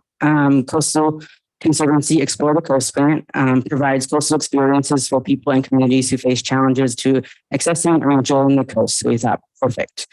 This is a great opportunity for us to get the equipment that we needed, as well as the training and as well as some pilot programming in addition to that. So we were awarded $30,000 for the equipment. And the district matched that with $83,000 in staffing, training, and pilot programming costs. The timeline is January 2022 through March 2024. And below you see a beautiful picture of one of our programs out at Big Break Regional Shoreline, as well as an amazing picture from the water looking out at Mount Diablo from an area next to Big Break that we take as part of our tour. And so in addition to the equipment, we really needed training. So our longtime community partner is Bay Area Outreach and Recreation Program, or we'll call them BORP, as they throughout the East Bay. They serve folks that have physical mobility impairments or disabilities, as well as visual impairments. And we've been partnering with them, the district, for over 14 years, and this program from King to fishing to our Trails Challenge program. And you'll see the manager Bonnie Lukowitz and also program coordinator Megan Second at the 2023 California Trail and Groups Conference to support me in the award that we nominated her for in terms of outreach for the Trails Challenge program and creating accessibility, more accessible options for folks in that program. So we've been so much time with them and learned a lot along the way. Each year they host for our staff training, which is almost amazing when it comes down to every piece of staff training that we do, a disability awareness workshop as well. And that focuses a lot on communication and working with folks who have visual impairments. Being kind, respectful, and thoughtful when we're taking those folks out to recreate in our regional parks and their regional parks. And so with the grant, where we're currently at, it is 2023, and with the storm damage, we have had a little bit of setbacks as well as a supply chain and procuring equipment, but we have all of it now. Some of it I'm going to show you in just a few minutes, about just a few pieces.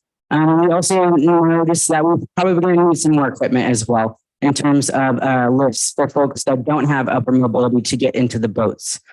So we've worked with BORP to identify those as well as the costs.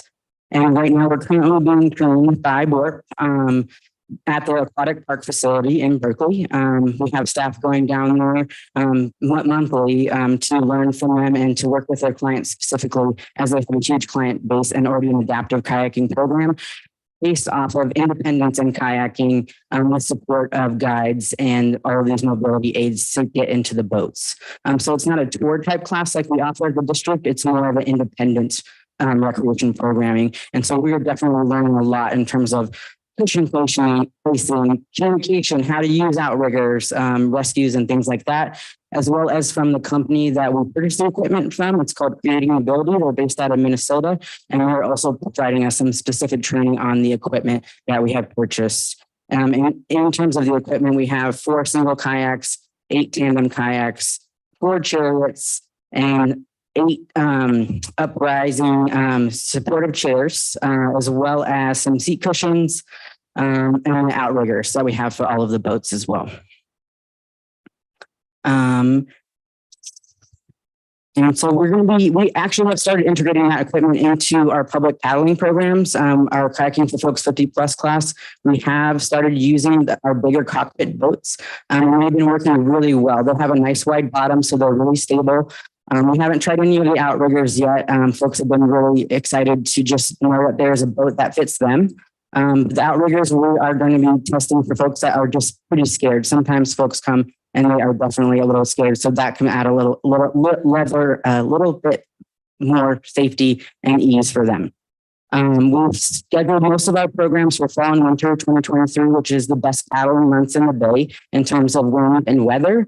You can tell during the summer right now, it's not the best time for paddling. It is very windy, and that's usually the case every year. So fall and winter are our best times for safety, as well as there's some amazing things to see out on the water.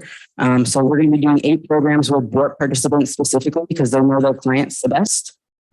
At Big Break, as well as MLK Shoreline, specifically San Leandro Bay, and the new little boat launch that's been replaced by the storm damage. We're really excited. There's also a kayak washing station that I'm excited about for folks. That ramp specifically has a nice sloped level because power boats use it, so it's going to be perfect for our chariots. You can see the chariot up on the picture, it's those big inflatable wheels that make it really easy for us to just kind of push the boat into the water. And right now you'll see that that's on the Tidewater dock. This is just for the photo opportunity, but you see also that nice high seat and outriggers on there. And then the top photo is of our 2023 training staff training with boating program coordinator Megan Seckham leading that up. And where are we going to put all of this equipment? We have 2 boating houses at the Park District currently, and one future one for Del Val on the way. So we will be redistributing some of our boats to make sure we have the appropriate size boats spread out throughout the district, as well as the equipment. So we'll be moving boats around from Big Break as well as Tide. We'll be moving about half of canoes out to Del Val because that's the most appropriate place for canoes versus the estuary. So we're really excited about having canoes at Del Val in the future, but specifically it will make room for this adaptive equipment at Tidewater, specifically for our kayaking programs. And then our pilot program, like I mentioned with BORP, folks with abilities, we're going to be also serving some veterans groups with that. And thankfully, we were able to provide funding for this also in addition from the Regional Parks Foundation. We have 150 scholarships for boating and fishing programs per year that they've so we're pretty excited to use those with some of these groups as well. And yeah, continued integration of equipment, training, and risk management in terms of how are we going to get this out into the public? How are they going to be able to know that we have these accessible options for them? And so we'll be working with BORP to kind of best practices for integrating that into the website. So folks will be able to call us, kind of talk about their needs for accessibility, and we can invite them down to Tidewater to do what we call like a boat fit. So they can actually see getting in and out of the boat with the things that we have available to them because they know their ability best versus us. So we're hoping to integrate that into our public paddling program so we have a lot of lifetime, it feels like paddlers where they've come on every single program, even if it's a kayak 50 plus class. We've been in the class 5 or 6 times. I've been paddling programs since 2007, and I've made a lot of really close paddling friends just as a Park District the programming out and around the bay. It's been quite an opportunity as part of my career to be able to do that. So I'm excited to have folks who will please be able to come regularly on our programs.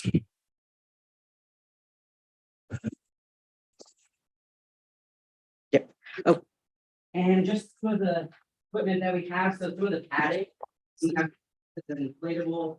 I don't know if you want to touch it or feel it. I could touch it. So you can see our transfer benches are pretty hard, and this is for your feet. You have limited feeling in your feet. You can fill that up. There's some squishy stuff inside, so it's less of a pressure point for them. So I think it's good. I use that for me as well. In terms of the seat, because it does longer you paddle, especially when you step inside the boat. So we try We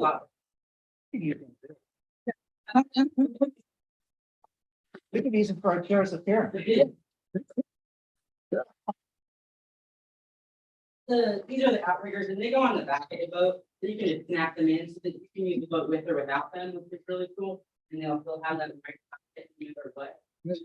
There's one on each side. Yeah, there's one each side. So if folks, are scared at first and they need that, then they can, move up to taking them off. But we have those available for all 8 of the boats that we purchased. And then these really cool supportive seats. They actually have another layer on the bottom that you can actually have this nice snug fit. Yeah. And then you can put some more padding here too if you need it. So it makes it, you have no mobility, really upright, stable position to be able to paddle. And then transfer benches, which I'm pretty excited about. They have different levels of height that you can adjust them to. And then this comes up. So if you're using whatever kind of mobility device or not, you sit here, kind of transfer here, and then the boat cockpit is here.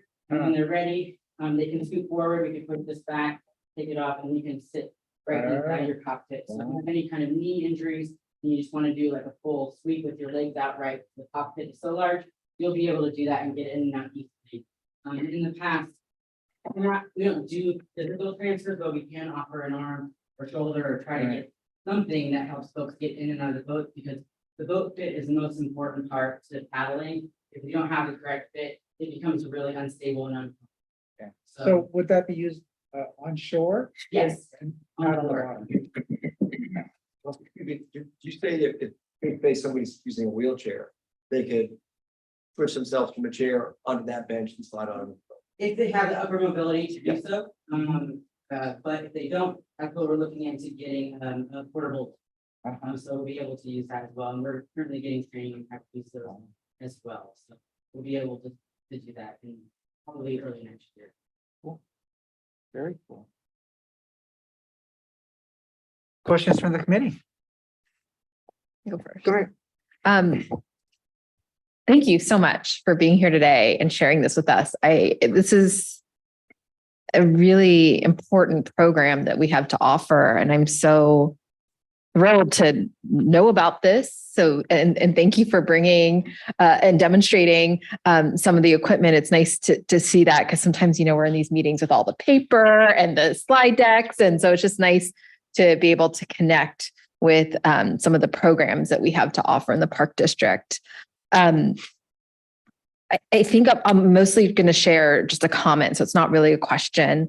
I know we talk a lot about DEI and how that's such a priority for the Park District. And I've actually been thinking about this a lot, because it's actually been expanded more recently, DEIA, to think about accessibility. And I'd really like to encourage us as we, think about our master plan and our strategy planning, that we do expand that, and that accessibility is one of the core pieces of, that role that we're looking at, and also part of our, strategic planning and master planning implementation. Because I think providing access to people who, need a little bit of extra help getting into kayaks and canoes is so important.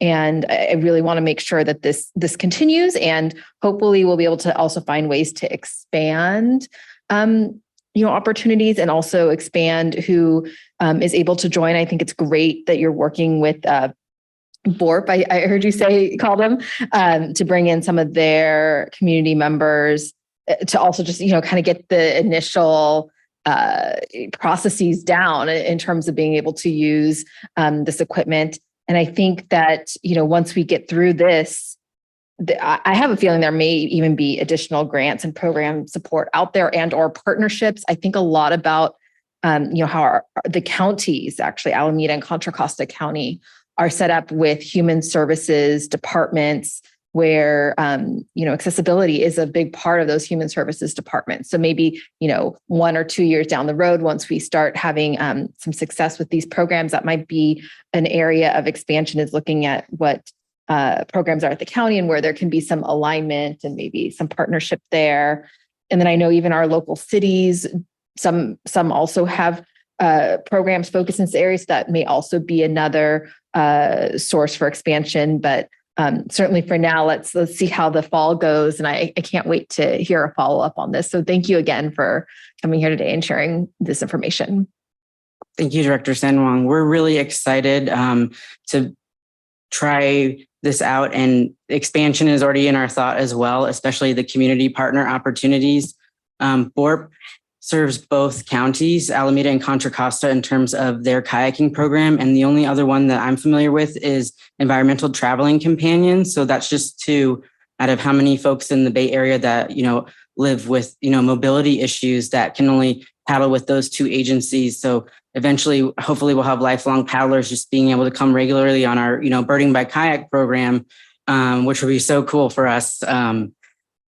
Just in terms of what we do in our mission. It's very exciting. Thank you. Yes, thank you, Kelsey. I find this incredibly exciting. Also, I just think it's fantastic for all the reasons you stated, and for everything we've always been trying to do, is make things accessible for people to come to the parks and enjoy them. Just thinking out loud, So you mentioned folks in your programs that your existing programs, folks have some fear of what's going on. I kind of wonder, and I know it's convenience and location, but choosing the estuary as opposed to Lake Chabot, my beautiful little place that's peaceful. No, I mean, in all seriousness, and you talked about, the whole nature thing, being in nature, being that low to the water. I love being in a kayak. I've got a kayak. And my idea, I mean, it is, I mean, I would be, well, I don't know, I'd be fearful, but I would be working harder and concentrating on paddling in the estuary, or say even at Big Break in that wind and some of the chop out there, as opposed to the peaceful tranquility of Lake Chabot, where you can just cruise into a cove and have nature all around you.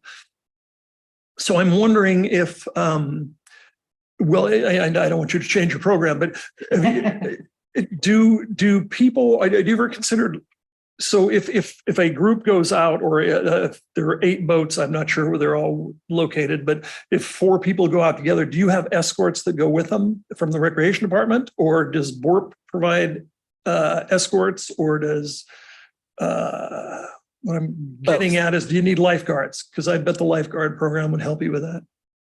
Both. And we are in talks with the lifeguards about a future program, and we've definitely appreciated their help in the past with our day camp program, but boating makes more sense. And we talk a lot about it, a lot, what a future partnership could look like, especially with our Brooks Island trips as well. And you're spot on with, safety and people being scared. Why not a flat lake? Especially like Lake Chabot, which we've done quite a few programs in terms of our 50 plus and Discover kayaking program. Right now, we are limited by having to trailer the boats there and cleaning them specifically to pass the quagga inspections. Kayaks hold a lot of water, so it is pretty difficult to get them to pass, especially after they've been in the salt water. We do wash them every time, but with Big Break and Tidewater Boating Center, we have our own boat houses. So we're specifically looking to Del Val to expand in terms of a lake opportunity for kayaking and canoeing. So it is doable and easy in terms of the program itself, but the logistics in making it happen there is a little bit challenging sometimes. And we would look, once we rebuild our staff from the pandemic, all trained to drive trailers around, because we have seasonal folks driving trailers as well as permanent staff. We hope to do it there more. It's just kind of figuring out if this equipment will hold water and if it will be able to pass the inspection, because we have to pass the same inspection that everyone does. What does an adaptive kayak cost with all the for lack of a better word, bells and whistles? About $2,800. Okay, here's my plan. I suspect you'll be very successful with this. I would bet the Castro Valley Rotary Club would buy you 5 of these things in a minute and put them at Lake Chabot. They've got their own docks there. I think Lake Chabot, the Marina Cafe, who we work with all the time and is a great concessionaire, would love to be part of this. Quarry Lakes, I think, that's an unused lake. Unfortunately, nobody goes to Quarry Lakes, but what an opportunity. And I think the California School for the Blind is still located right down there in Fremont. What an opportunity to work a program like that. I think I just think there's lots of opportunity, and I look forward to expanding this. So it's really exciting that you say that. Thank you so much. Really love going to Lake Chabot on boats, and it is really cool to have kids and adults see those bald eagles from the water, and just to get to experience that as well. But to be able to have the boats out there already passed inspection, same as Del Val, that would be a game changer for programming that we would really look forward to.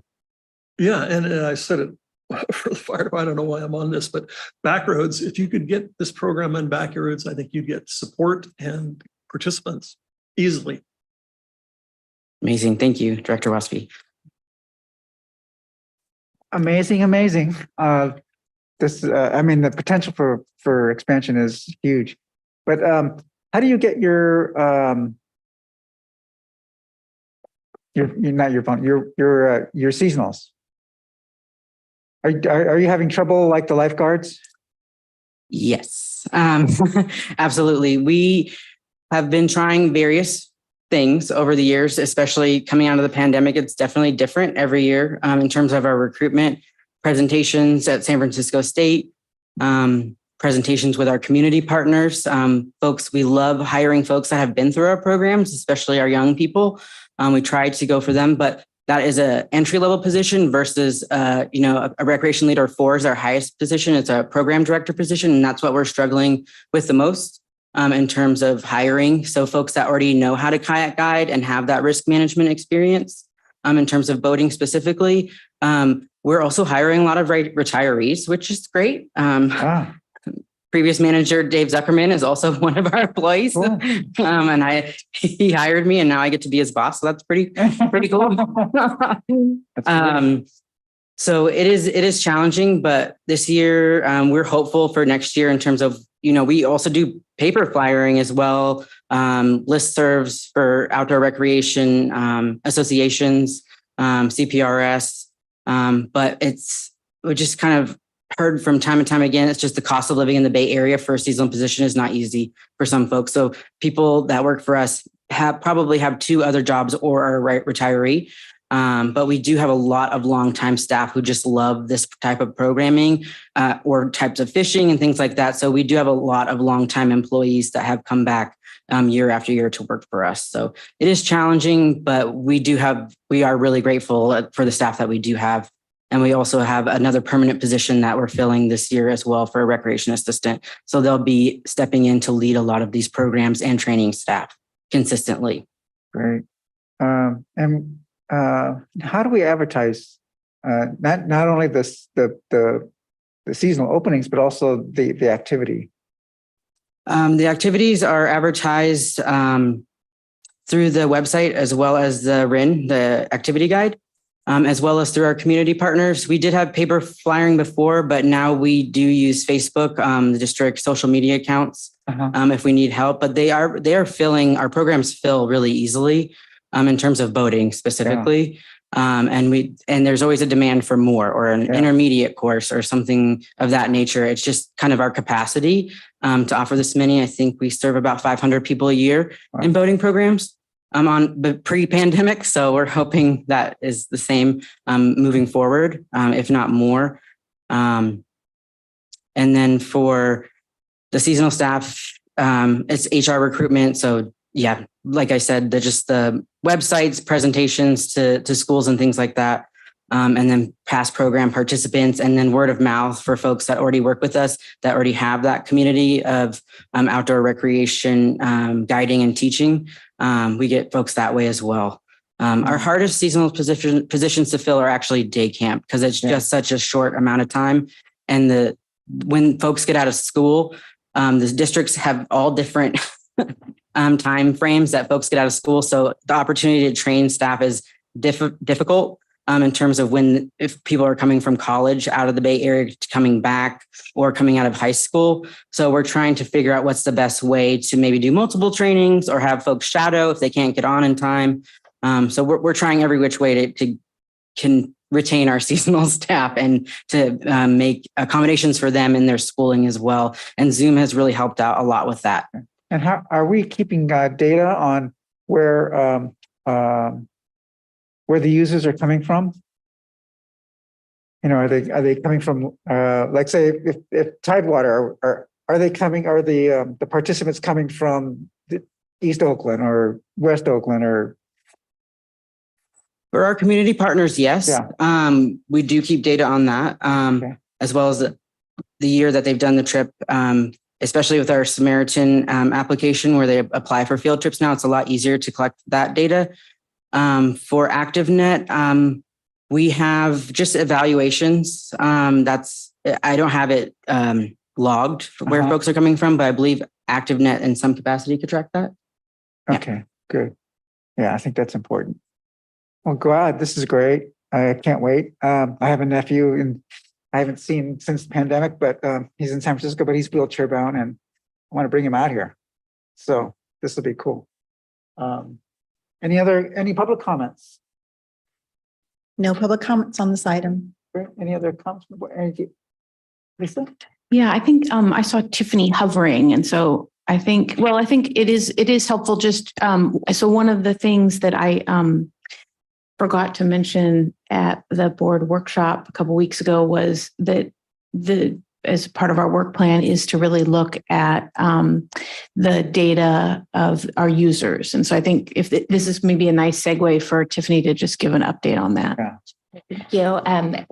Tiffany Margolisi, Acting Chief for Interpretive and Recreation Services. So Kelsey was spot on. And just to elaborate, starting this August, we'll be engaging with San Francisco State University to embark on an initial phase to really ramp up our data collection efforts on program participation. Great. And so we're already doing some of that, as Kelsey explained, through our Samaritan software, through our ActiveNet software, through our community partners. And one of our challenges and opportunities in this study is that we have very wide-ranging programs that are set up in different ways, through partnerships, through direct registration. And so that's one of the things San Francisco State is going to be advising us on, is how to really establish a solid data collection practice that then we can aggregate all our data and really report out on who's coming to our programs. So we're really looking forward to that. The initial phase will probably be about 1.5 years, and then we'll see where it takes us. And I think, Tiffany, that's on our work plan for not work plan, I should say, but on the board operation committee agenda for the fall as an update. Great. It might be a short update, but just to check in. Anything else from the committee? Thank you. Great. Thank you for the presentation. Thank you for the opportunity. Yeah. Good luck. We're wishing you luck. Staffing is always a problem. Yeah. Thank you so much. You're welcome.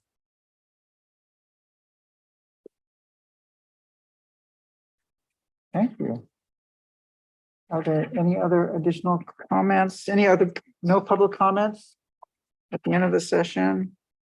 Any other committee comments?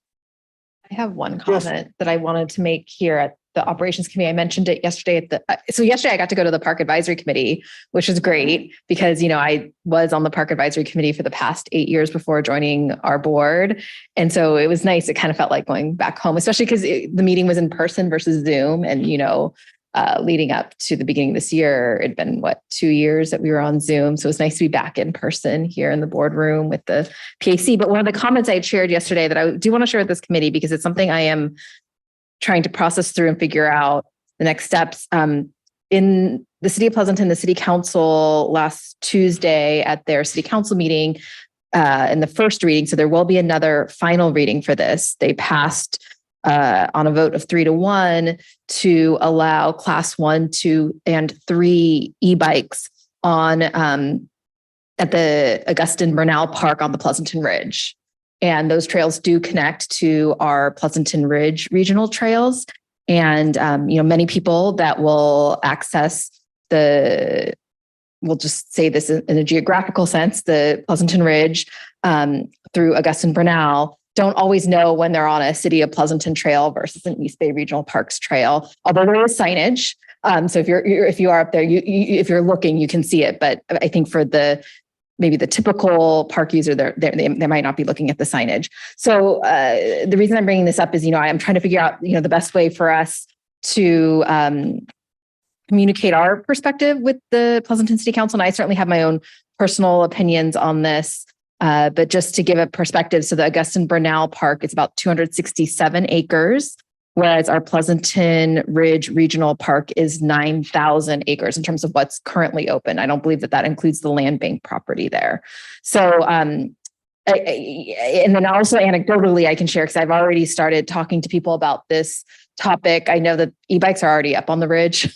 So whether or not they've been allowed or not, they're up on the ridge, both in the city of Pleasanton, Augustine Bernal, as well as our East Bay Regional Park Trail, even though we don't have that available on unpaved trails at the present moment, but they are up there. And so I think that this is a really important conversation to have, especially with the second reading and the final reading and the final vote that the city council will be making. And certainly I hope and I plan to make some comments on this topic. So I'm looking, to my fellow committee members as well as the operations team for, what we want to talk about in regards to this and maybe how we might want to work together with the city of Pleasanton on this specific issue. Cool. All right. Yeah, I think e-bike policy is coming up before us pretty soon. So yeah. Anything else? Great. Yeah. Yes. I was wondering, I don't know if I'm just the alternate here, but I'm not wondering if this is the venue or the spot where I'm wondering if we do updates on park closures and openings. My constituents are rumbling. It hasn't rained for 6 months now, but trails are closed, bathrooms are closed, and they're asking me when they're going to open, and I don't have an answer. And I don't know if that's a question offline for you, or do you give updates or on what's going on in the park district as far as what's being closed or what's staying closed and why and things like that? Yeah. So I'll just respond briefly now, and that's certainly that I can follow up with as more of a presentation probably at the next meeting. But just one of the things that it's important to remember that we had tremendous amount of damage to our storms, to our trails, to all of our facilities with the 13 atmospheric rivers. And and a lot of the conditions, while they look dry and like, why aren't we getting out there and fixing them? They're still wet. So we've still had a lot of equipment on our trails get stuck because you're going along and then it seems dry, but then it's not. And so that's become very a challenge for our roads and trails for the big regrading of some of the trail work. We've just the storm cleanup, we've had, I think, a tremendous amount of downed trees. And so a lot of the efforts by the in-park staff has been addressed to try to get rid of the emergency tree removal.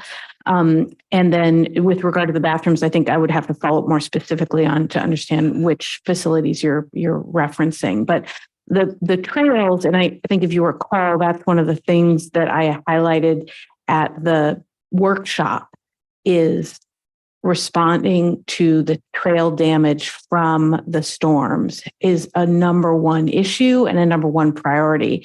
And with some of them, they are in areas where there's regulatory requirements. So we can't even start the work until the permit work window opens. And so for some of those, that's in August. It's not until August. So there's sort of this trifecta, or I don't know, it's more than trifecta, but there's just lots of compounding issues just with regard to the condition of the soils, the regulatory work window. In some cases, we're not sure if FEMA is going to be responsible, will give us reimbursement. And so we're in some cases waiting to find out what will be covered by FEMA. And I think that's going to be in a next presentation in a couple weeks, Jeff. And there'll be an update on that. So there's just lots of going on. I know staff is working as hard as they can to get some work done. But then again, it's like throughout the whole district. So that's part of the work, is to really help understand and prioritize where we're putting our limited resources aligned with where we can actually do the work. So I'm glad you asked about it. It's a great question. And I think that's one of the things we're realizing is that we need to do a better job of sharing out, perhaps on our website. We say things are closed, but in some cases they're closed and we're actively working on them. Sometimes they're closed and the conditions don't allow us to begin working on them. So I think that is a good, it's good we can be more transparent about where we are.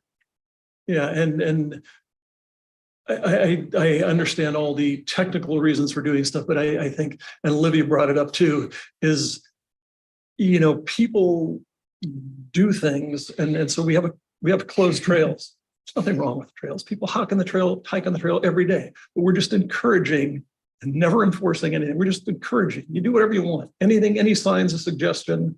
At some point, I think we have to look at the humanistic end of things at some point and say, maybe we should cut a little, maybe there's a little slide here. Maybe we should just put a barriers up and let you go around that. Say hike at your own risk, like we do all the time. I mean, a tree can fall on you.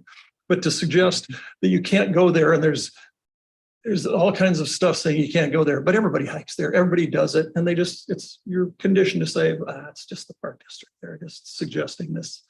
Everything's a suggestion, and I don't know if that's I think it's valid. I mean, it's very valid. I mean, that's the only reason we're not going to really have. I mean, a bike policy. Come on. It's already there. We're gonna deliberate over electric bikes when we're inundated with electric bikes. But just I'd love to talk to you. Yeah, that's helpful. Thank you. Yeah, I think, I mean, just if a trail is damaged and the signs that it does cover us liability wise. I mean, there's no way to keep people from going through, which they do all the time. But I just wanted to see if this was the appropriate time or to ask about, we had the flurry of emails regarding the Tilden Junior Rangers. Would it be appropriate to get to update now, or should we put that on another agenda? Yeah, I think I don't have a presentation today about that. So it wasn't, that would be something I think we'd want to put on an agenda, but just to reiterate, my understanding is Dennis did share something at the meeting on last Tuesday, was just that we're evaluating all of our camping programs right now. And so that's just part of some of the work that we've been doing to just really look at the services that we deliver. And so that as we find out more information about that, I think we'd want to come back and give that update. But yeah, there's no changes. There's been no decision to make any changes and certainly not to end that program. Yeah, that's good. And then also if include in that update, if we can get an update on, because I've gotten some inquiries about the closure of the gift shop at Tilden. And so that's something I would like to know about, whether are we closing those or opening, or what's the deal? So. Sure. I think we have Mike and Tiffany here, so let's have them respond.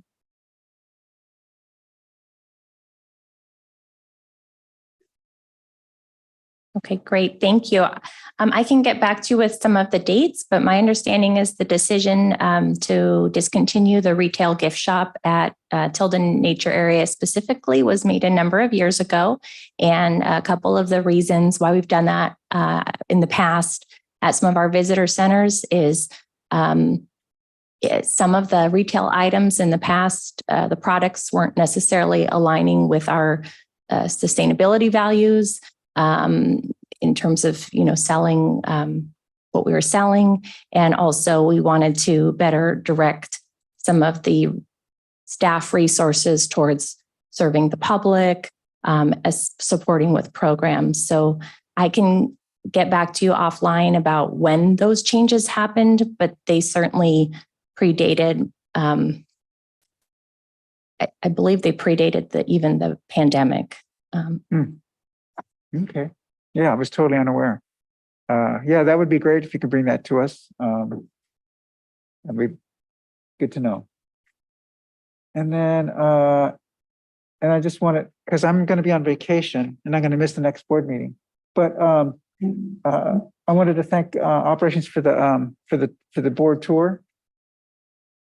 And well done. I just wanted to put one little seed in there.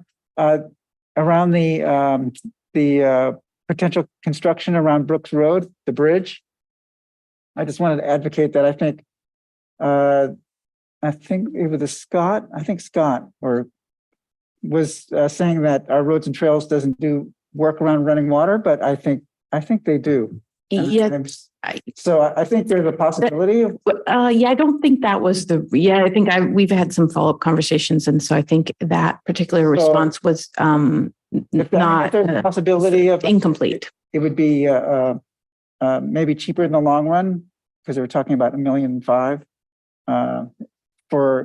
If there's a possibility to do it in-house with our Roads and Trails crew, because they're totally capable. I mean, I've done projects with the Roads and Trails and doing in running water. So, we've done the coffer dams, diverting water away from the projects. And so I'm happy to talk to you about that, and we could talk with Ken out.